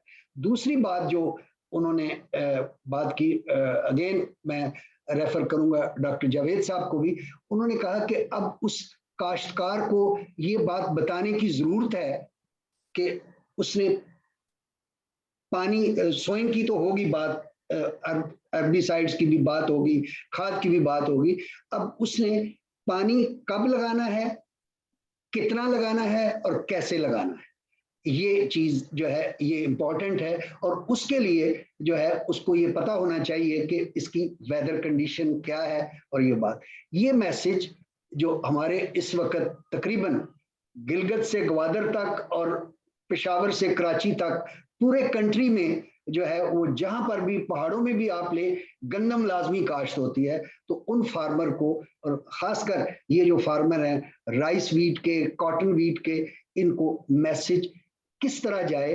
तो मैं फिर गुजारिश करता हूं इस प्लेटफॉर्म से कि सावी ने इस जो चैलेंज को एक्सेप्ट किया है कि हम वहां पर उसको वेदर अलर्ट भी आए, उसको ये मैसेज, ये अब डॉक्टर साहब के हम इरिगेशन स्केजुलिंग वीकली रिपोर्ट जाती है, तो इस तरीके से मेरा ये यहाँ फिर अपील है। जिस तरह हाफिज साहब इस वक्त ओमान में बैठे हैं, हर इनके तीसरे चौथे दिन मेरी भी इनसे बात होती है, ये डॉक्टर फारूक साहब के साथ मिलके ये प्रोग्राम कर रहे हैं। तो उस सूरत में हम ये रिक्वेस्ट करते हैं गवर्नमेंट ऑफ पाकिस्तान से, गवर्नमेंट ऑफ पंजाब से, कि हम जो हमारा सावी का जो प्लेटफॉर्म है ये हाजिर है, भले वो बैठक हो, आउटरीच प्रोग्राम हो, गपशप हो, या जितने प्रोग्राम, और खासकर वो जो हमारा प्रोग्राम है कि हम फर्टिलाइजर की टाइमिंग, यानी कब कितनी और कैसे फर्टिलाइजर, कब कितना और कैसे सीड,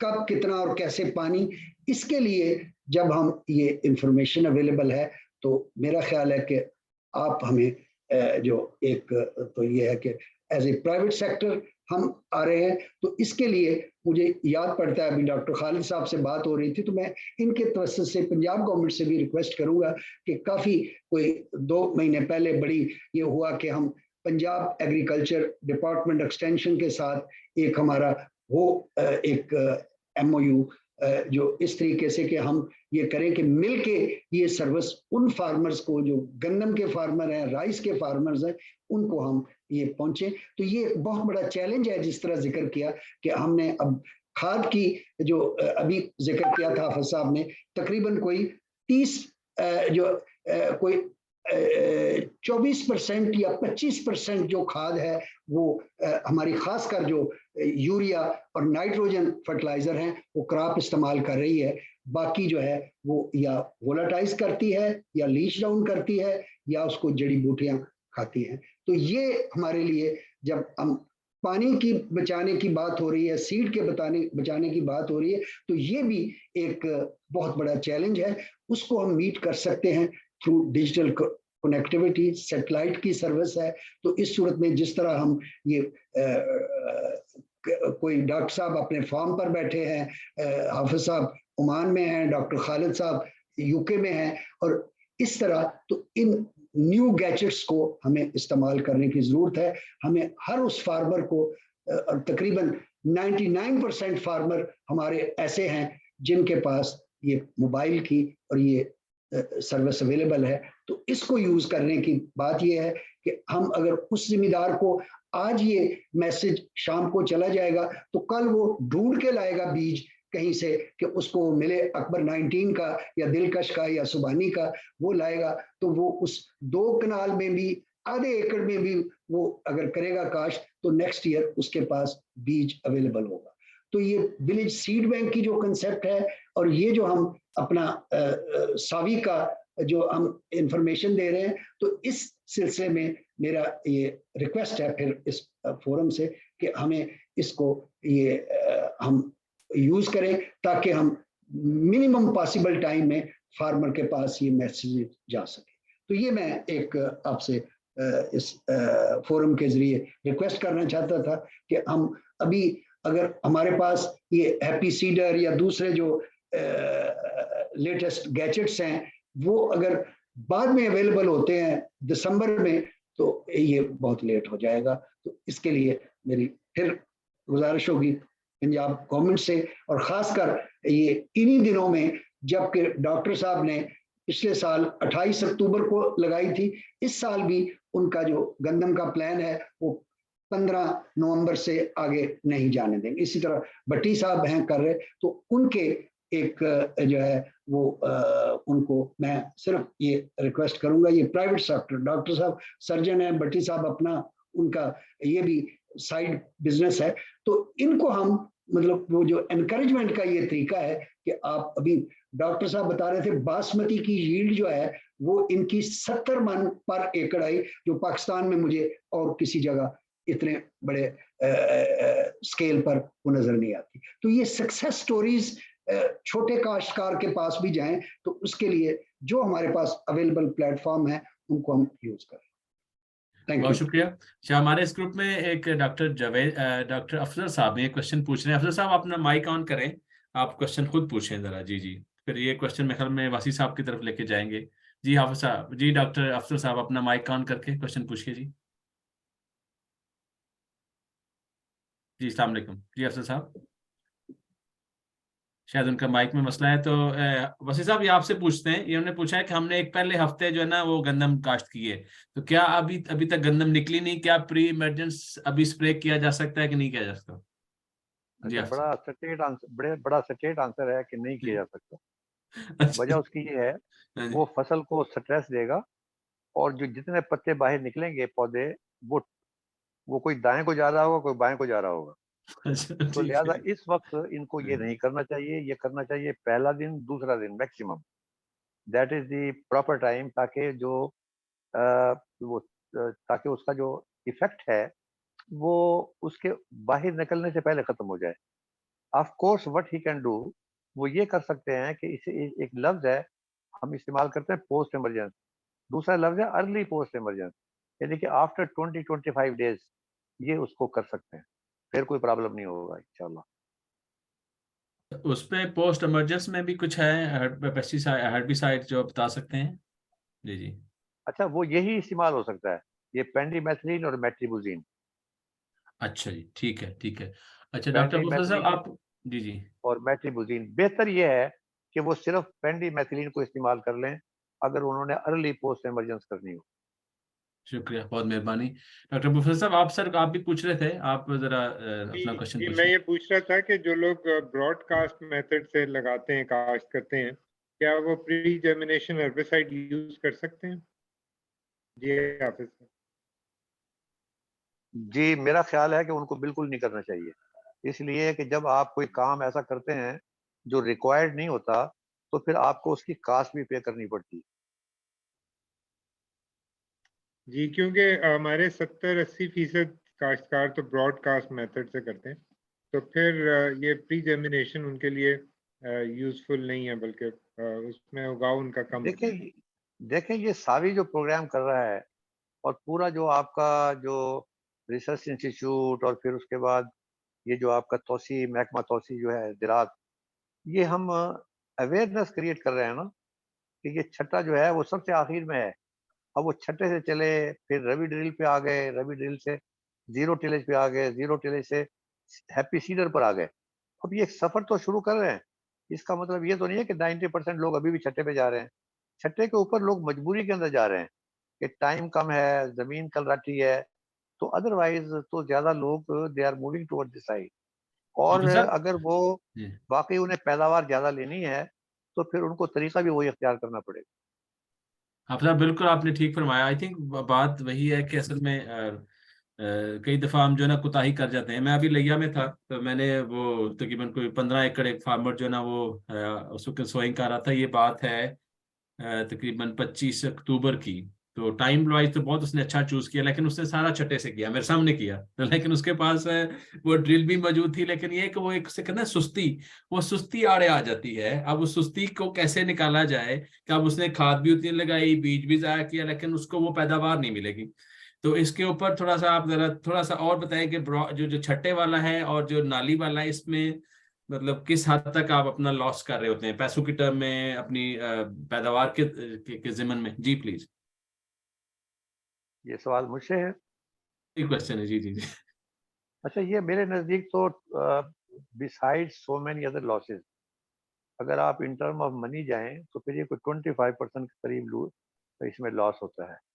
एक सिंपल रीज़न है कि मुझे जन्नत चाहिए, तो जन्नत हासिल करने के लिए मुझे पहले मरना भी पड़ेगा। वो दूसरी बात है कि मुझे अच्छे काम करने पड़ेंगे, लेकिन कम से कम मुझे मरना तो ज़रूर पड़ेगा।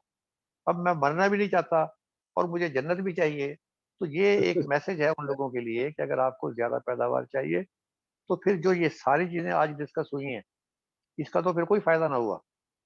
तो मैं चाहूँगा कि ये सिक लेज़ीनेस है और सिकनेस है, ये ख़त्म हो। दूसरा मेरा कंसर्न है कि पिछले 2 सीज़न में हमने जो यूरिया की नॉन अवेलेबिलिटी और जिस अंदाज के अंदर वो लोगों को मिलती रही है कि आप ये ले जाएं और निस्वार की तरह आप अपने कनालों पे छिड़क लें, ये इस मर्तबा गवर्नमेंट ने इंश्योर किया है? ये मेरा सवाल आपसे है, बल्कि गिल साहब से है और उससे भी ज़्यादा डॉक्टर अबुल फजल साहब से, कि क्या उसी तरह आसानी से यूरिया मिल रही है लोगों को या नहीं?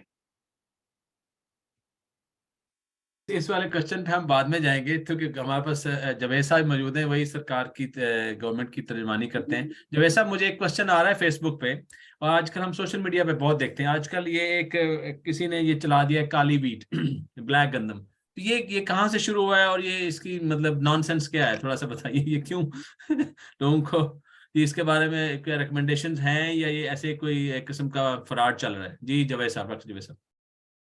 नहीं, ये अच्छा खासा बड़ा फ्रॉड चल रहा है। देखें, जो हमारे जर्म प्लाज्म में भी डिफरेंट कलर्स की वीट्स हैं, उसमें ब्लैक भी है, डार्क ब्राउन है, रेड वीट है। तो इसमें मैंने बल्कि दो चल रहे हैं, एक है ब्लैक वीट वाला, एक चल रही है सोना मोती। तो ये मैंने दोनों ही मंगवा के इनकी लैब टेस्टिंग करवा ली है। इसमें कोई भी न्यूट्रिएंट्स एक्स्ट्रा नहीं मौजूद, नॉर्मल रेंज में ही है। जबकि ये वही हैं जो पुरानी ओल्ड वीड्स होती थी ना, प्री ग्रीन रेवोल्यूशन वाली, तो इसकी यील्ड जो है वो वही 8, 10, 12 मन है। लेकिन इस चक्कर में बिल्कुल ना कोई भी बड़े दोस्त के लिए इसकी शायद न्यूट्रिशन वैल्यू ज्यादा है, ये बिल्कुल भी नहीं है। अच्छा किया आपने ये क्वेश्चन किया, क्योंकि इस फोरम से मैं लोगों दोस्तों को बताना चाह रहा हूँ कि इसकी लैब टेस्टिंग हो गई है। ये सब फ्रॉड है कि जी इसमें आयरन इतना है और ब्ला ब्ला ब्ला, तो वो कुछ भी नहीं है। हाँ, ये जरूर था कि जब हमने ये जो सेमी ड्वार्फ आई थी ना, तो उस वक्त 2 तरह की वीट आई थी, रेड भी आई थी और एम्बर कलर भी आई। तो हमारी अवाम ने रेड को स्ट्रेट फॉरवर्ड ही रिजेक्ट कर दिया कि जी इसकी तो रोटी नहीं अच्छी लगती, शक्ल नहीं अच्छी लगती। हालांकि उसे हमने खाना था, सजाना नहीं था। तो अगर वैसे हम रेड वीट और एम्बर दोनों को ही यूज करें, स्टिल अभी भी उसको इस्तेमाल में ले हैं, तो यह है कि साइंटिफिकली यह है कि हमें जर्म प्लाज्म जो है वो कह लें कि डबल हो जाएगा। बाकी ये जो जिस पर्सपेक्टिव से ये लोग बातें कर रहे हैं ना कि शायद इसकी कोई न्यूट्रिशन वैल्यू एक्स्ट्रा है, तो वो बिल्कुल नहीं है।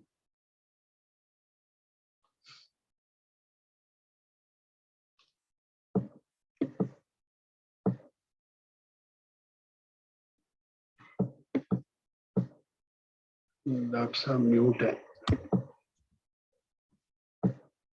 मैं सॉरी, मैं क्वेश्चन पूछ रहा था, लेकिन वो मेरा क्वेश्चन शायद बीच में रह गया। कुछ एक और भी क्वेश्चन पूछा गया है हमारे फेसबुक पे कि वो डीओपी के साथ उन्होंने बीओपी लिखा है। मेरे ख्याल में शायद एसओपी लिखना चाहते थे, कहते हैं डीएपी के साथ एसओपी भी अप्लाई कर सकते हैं। जी डॉक्टर जवेद साहब।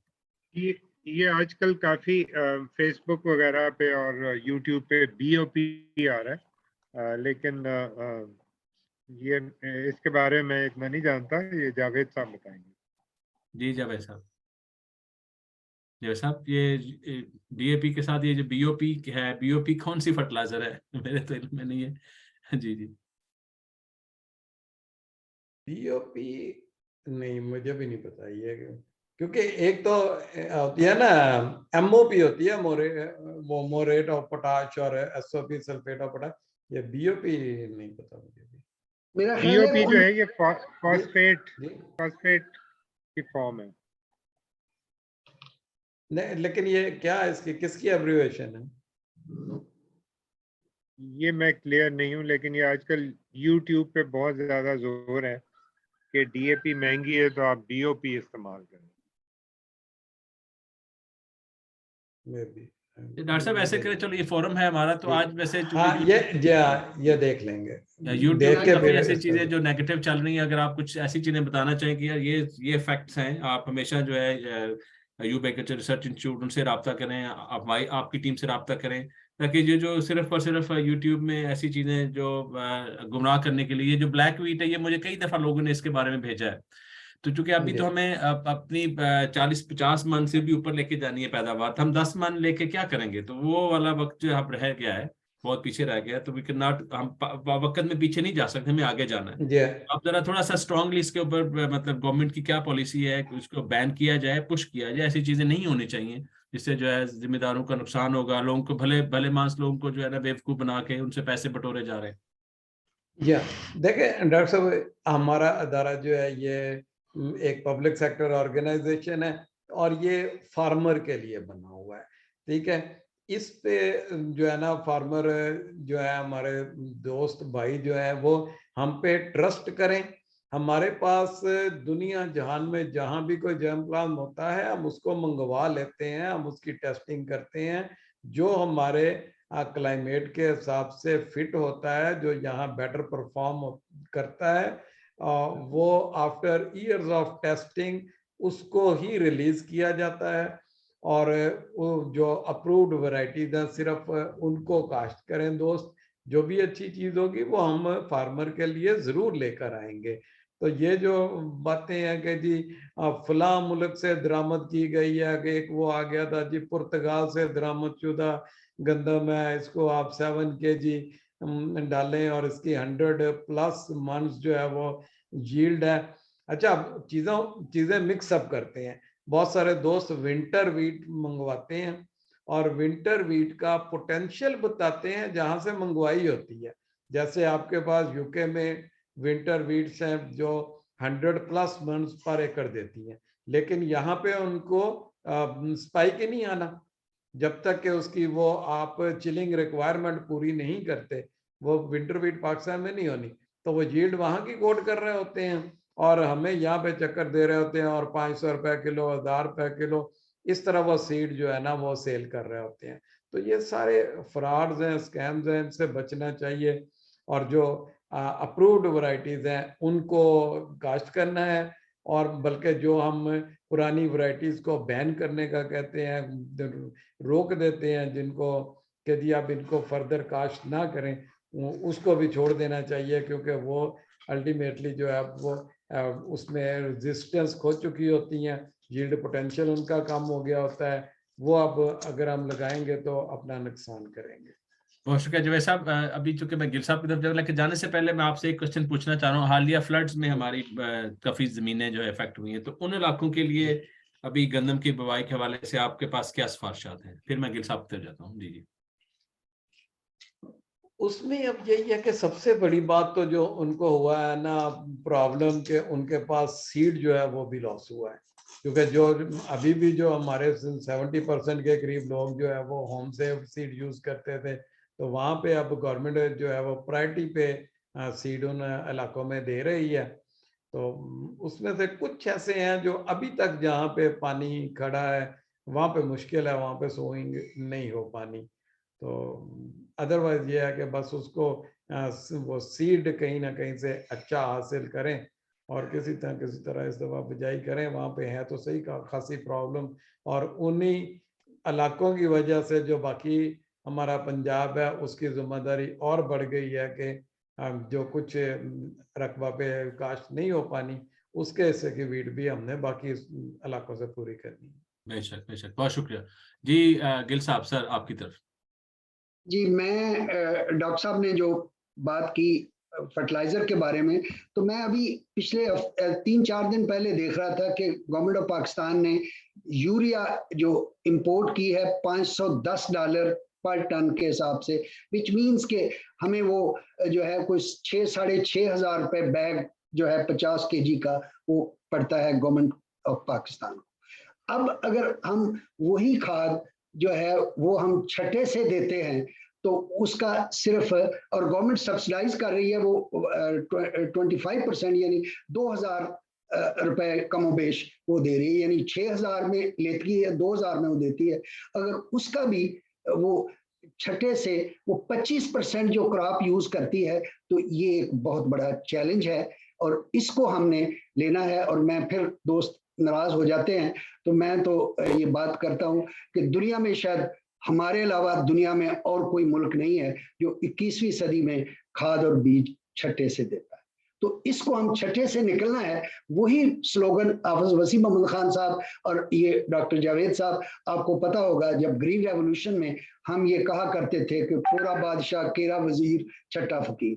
क्या हम 21वीं सदी में भी इस चैलेंज में, जबकि हमें खाद भी और बीज भी जो है वो उस पर जो कमी है और क्लाइमेट चेंज के चैलेंजेस हैं, तो क्या ये सही टाइम नहीं है कि हम उस फार्मर को एजुकेट करें कि जिस तरह वो हमारे साथ वाले वो कहते हैं इंडियन पंजाब के फार्मर, वो कहते हैं कि जिस तरह आपकी वुजू के बगैर नमाज नहीं होती, हम समझते हैं कि वो अगर सर्टिफाइड सीड यूज नहीं करना और अगर छठे से देना है करनी है तो उससे बेहतर है गंदम काश्त ना करें।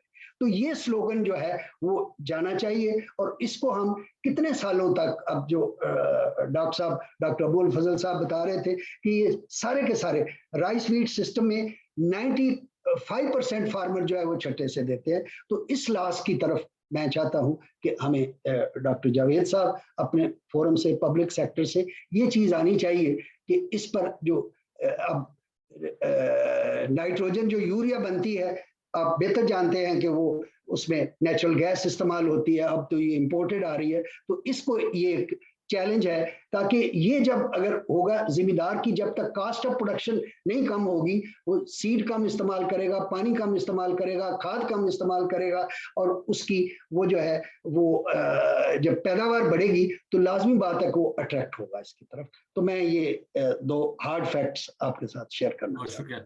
हमारी जो बैठक का टाइम खत्म होने वाला है, बस एक लास्ट 1-2 क्वेश्चन है जो साहब से फिर पूछना। जो साहब, ये एक सोशल मीडिया में फिर क्वेश्चन में आया है कि हाइब्रिड वीट जो है वो कुछ लोग कह रहे हैं हाइब्रिड वीट, तो हाइब्रिड वीट कब आएगी और क्या ये सच है जो लोग हाइब्रिड वीट करके बेच रहे हैं पाकिस्तान में?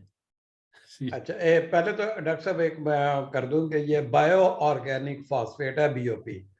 तो इसमें यह है कि मेरा इसमें पर्सनल एक्सपीरियंस नहीं है इसके यूज का, तो मे भी ये इस पे अब नेक्स्ट जो बैठक है ना उस पे मैं इंशाल्लाह ज़रूर जो है ना लेके आऊँगा अपने दोस्तों से मशवरा करके जो सॉइल एक्सपर्ट्स हैं, फर्टिलाइजर एक्सपर्ट्स, ताकि फार्मर को इसके बारे में गाइड किया जा सके। लेकिन ये मैंने अभी चेक किया है नेट से, तो ये पाकिस्तान में वैसे अवेलेबल है। तो दूसरी बात है हाइब्रिड वीट की, तो अभी तक हाइब्रिड वीट अवेलेबल नहीं है, I can say with confidence. इस पर काम जरूर हो रहा है, मुल्तान यूनिवर्सिटी में भी, मंसूबा में, और यूनिवर्सिटी ऑफ एग्रीकल्चर फैसलाबाद में भी, और पायलट स्केल पे हम भी कर रहे हैं। लेकिन अभी तक कोई जो हाइब्रिड है वो मार्केट में नहीं आया। इस फ्रॉड से भी बचा जाए। बिल्कुल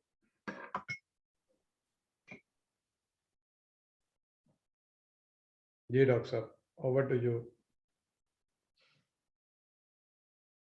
शुक्रिया, बहुत शुक्रिया डॉक्टर साहब, आपने इसका फिर अगेन बड़ा तफसील से जवाब दे दिया। अब हम जाने से पहले एक बार फिर आप मतलब अपनी आज की डिस्कशन को समराइज करते हैं, या जो चंद चीदा जो है ना सिफारिशात हैं वो एक बार फिर आप दे दीजिए, ताकि जिम्मेदार इसको आखिरी हिस्से को, शायद अगर जिसने शुरू में नहीं हमें ज्वाइन किया तो आखिर में ज्वाइन किया है। तो अभी आज 6 नवंबर है और हमारे पास कितने दिन बच गए हैं कि हम अपनी फसल को दोनों में, जैसे जो एक कपास के बाद भी लगा रहे हैं फसल वो जिम्मेदार भी, और जो अभी चावल के बाद है, या इसके अलावा वहां पर लैया की तरफ, छंग की तरफ जो है वो बाजरे के बाद लगाते हैं, तो उनको क्या करना चाहिए प्लीज? बहुत शुक्रिया डॉक्टर साहब। फिर इसके बाद आपसे हाफिज साहब की तरफ जाएंगे और गिल साहब और डॉक्टर साहब से फाइनल कमेंट्स ले लेंगे। जी प्लीज। अच्छा डॉक्टर साहब, देखिए आपने पूछा कि कितने दिन बच गए, तो देखिए ये बचने बचाने वाली बात नहीं है। ये हम कह लेते हैं जी 4 दिनों में, 10 के बाद जब हम प्लांटिंग करते हैं वो लेट में आती जाती है, तो हर रोज का जो है ना वो तकरीबन 25-26 केजी ऑन एन एवरेज हम लॉस कर रहे होते हैं। तो इसलिए उस लॉस से बचने के लिए जो है वो फुल कोशिश की जाए कि जितनी जल्दी सोइंग हो सके डिफरेंट मेथड इस्तेमाल करके, जैसे जीरो टिलेज वगैरह, या अगर किसी ने जमीन तैयार करके भी बिजाई करनी है तो आपकी टॉप प्रायोरिटी पे इस वक्त सॉइल प्रिपरेशन और वीट सोइंग होनी चाहिए, बजाय इसके कि बहुत सारे लोग होते हैं वो जी मैं फलां फंक्शन में चला गया था, शादी अटेंड करनी थी, ये वो, तो वो बस 2-4 दिन नहीं आगे हुआ है जी, कोई फर्क नहीं पड़ता। लेकिन ऐसे नहीं है, फर्क हर रोज से पड़ेगा। तो ये इसको अभी मिशन की तरह लेना है, और पहला टास्क टाइम पे प्लांटिंग, फिर अच्छे बीज का इंतखाब। अच्छे बीज से मुराद है अच्छी किस्म, और फिर उस अच्छी किस्म का अच्छी क्वालिटी का बीज, फिर बीज को जहर लगाना, फिर बिजाई का मुनासिब तरीका, और उसके वहाँ छट्टा बिल्कुल नहीं है उसमें। अच्छा, उसके बाद ये है कि सीड का रेट की बात हो गई है। तकरीबन हमें ऑन एवरेज 40 से 50 किलो फी एकड़ लगता है, लेकिन जितनी आप प्रिसीजन की तरफ जाते हैं, अच्छी मशीन यूज करते हैं, तो वो सीड रेट भी हम जो है ना वो कम कर सकते हैं। जैसे बेड प्लांटिंग है, उसमें अगर आपकी अच्छी मशीन है तो आप 35 किलो तक भी, 30-35 किलो से भी आप अच्छी जो है ना प्लांट पॉपुलेशन ले सकते हैं, जो ऑप्टिमम है। तो ये भी एक एडवांटेज है हमारा जब हम प्रिसीजन प्लांटिंग की तरफ जाते हैं। तो सीड भी, क्योंकि अभी खासी कीमत है सीड की, तो और वो हम बचा सकते हैं। और उसके बाद अभी सोइंग तक तो मेरा ख्याल है जैसे अभी आपने कहा था इतना ही रखेंगे, हम उसकी बात कर लेते हैं। उस पर खासी तफसील से हो गई है वीडियोसाइड के यूज पे, वो जरूर करना है। बाकी के स्टेप फिर इंशाल्लाह अगली बैठक जो आएंगी उसमें हम करते रहेंगे डिस्कस।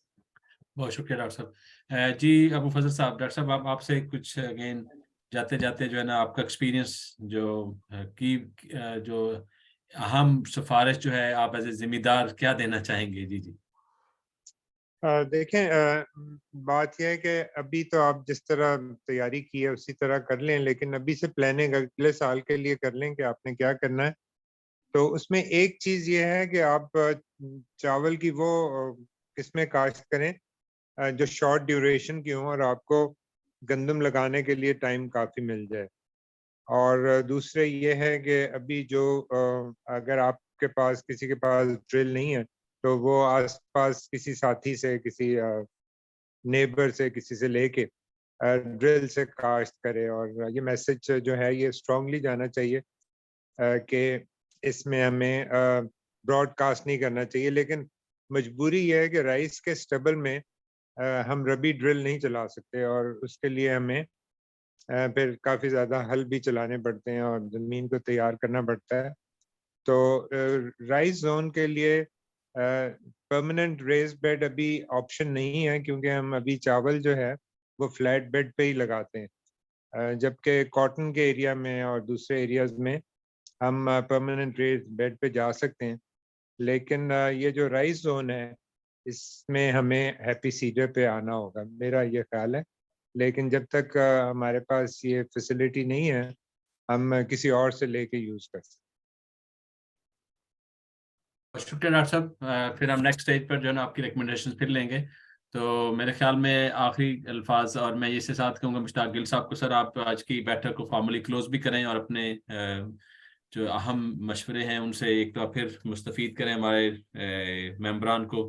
आखिरी मिनट में 1 मिनट आपके पास। जी मैं सर इस फोरम के हवाले से सम अप ये करूंगा कि जिस तरीके से इस वक्त लेजर टेक्नोलॉजी पॉपुलर हुई है और पंजाब ने उसमें लीड ली है, इस मामले में इसलिए पंजाब को लीड लेनी चाहिए। आज इस वक्त कोई 20,000 पंजाब में लेजर के सर्विस प्रोवाइडर हैं और जिम्मेदार कहता है कि मैंने जब तक जमीन पर कंप्यूटर नहीं फराऊंगा उस वक्त तक ये नहीं मैं उसमें जाऊंगा फसल काश्त करने। तो ये जो मैसेज है ये इस हवाले से जाना चाहिए कि जिस तरह हम ये कहते हैं कि हमें उसी तरीके से जिस तरह लेजर एक आ गई प्लेटफॉर्म और उसके बाद हम लाइन सोइंग वो भले हैप्पी सीडर हो, जितनी जल्दी हम इस छट्टे से निकल सकते हैं उतना ही बेहतर होगा। और इसके लिए मैं ये कहूँगा कि ये बैठक का जो सिलसिला है, जिस तरह डॉक्टर जावेद साहब ने कहा, इसको इन दिनों में हमें जो है वीकली इसी पर मुख्तलिफ स्टेज पर नवंबर के एंड तक हमें ये वीकली बैठक जो हैं वो जाना चाहिए। तो इन दो मैसेजेस के तहत कि हम कम पानी से, कम खाद से, कम सीड से, कम पैदावारी लागत से हम जो है वो ज्यादा गंदम ले, ये मेरा मैसेज है। बहुत शुक्रिया जी, बहुत शुक्रिया गिल साहब आपका। माशाल्लाह, आई थिंक ये आज की ये काविश है, सावी हमेशा जिम्मेदारों के साथ है और हम हमेशा अपने आपको कहते हैं कि हम एक अनबायस्ड, मतलब हम चाहते हैं जिम्मेदार की भलाई हो और जो बदलते मौसमी हालात में हम किस तरह से अपनी फसलों की पैदावार बढ़ा सकते हैं। सावी आपके साथ है निशाना बिशाना इंशाल्लाह अज़ीज। आपको कोई इन्फॉर्मेशन चाहिए सावी के नंबर पर रब्ता करें, सावी के ऐप को डाउनलोड करें, सावी का जो है ट्रेनिंग मटेरियल है वो डेवलप किया हुआ है डॉक्टर जावेद साहब और इनकी टीम के जो रिकमेंडेशन वहाँ से होती हैं गवर्नमेंट ऑफ पंजाब की। इस तरह हम दूसरे प्रोविंसेस की भी कोशिश करते हैं, लेकिन अभी हमारा ज़्यादा जो इन्फॉर्मेशन आ रही है वो पंजाब से ही आ रही है। तो बहुत शुक्रिया, हमारे साथ जुड़े रहिए। और आज के अगेन मेहमानों का बहुत बहुत शुक्रिया। डॉक्टर अबू फजल साहब आपका बहुत शुक्रिया, आज आपने संडे वाले दिन टाइम निकाला। डॉक्टर जावेद साहब आपका बहुत शुक्रिया, आपने फैमिली से टाइम निकाला। और गिल साहब आपका बहुत शुक्रिया। और तमाम हमारे जितने भी कोलीग्स जिन्होंने पार्टिसिपेट किया था, फार्मर्स ने सुना, बहन भाइयों ने सुना, उन सबका शुक्रिया। और इस नॉलेज को आगे बढ़ाएं ताकि पाकिस्तान जो है अपनी खुराक की पैदावार में खुद कफील हो जाए। बहुत शुक्रिया। पाकिस्तान जिंदाबाद। अस्सलाम वालेकुम।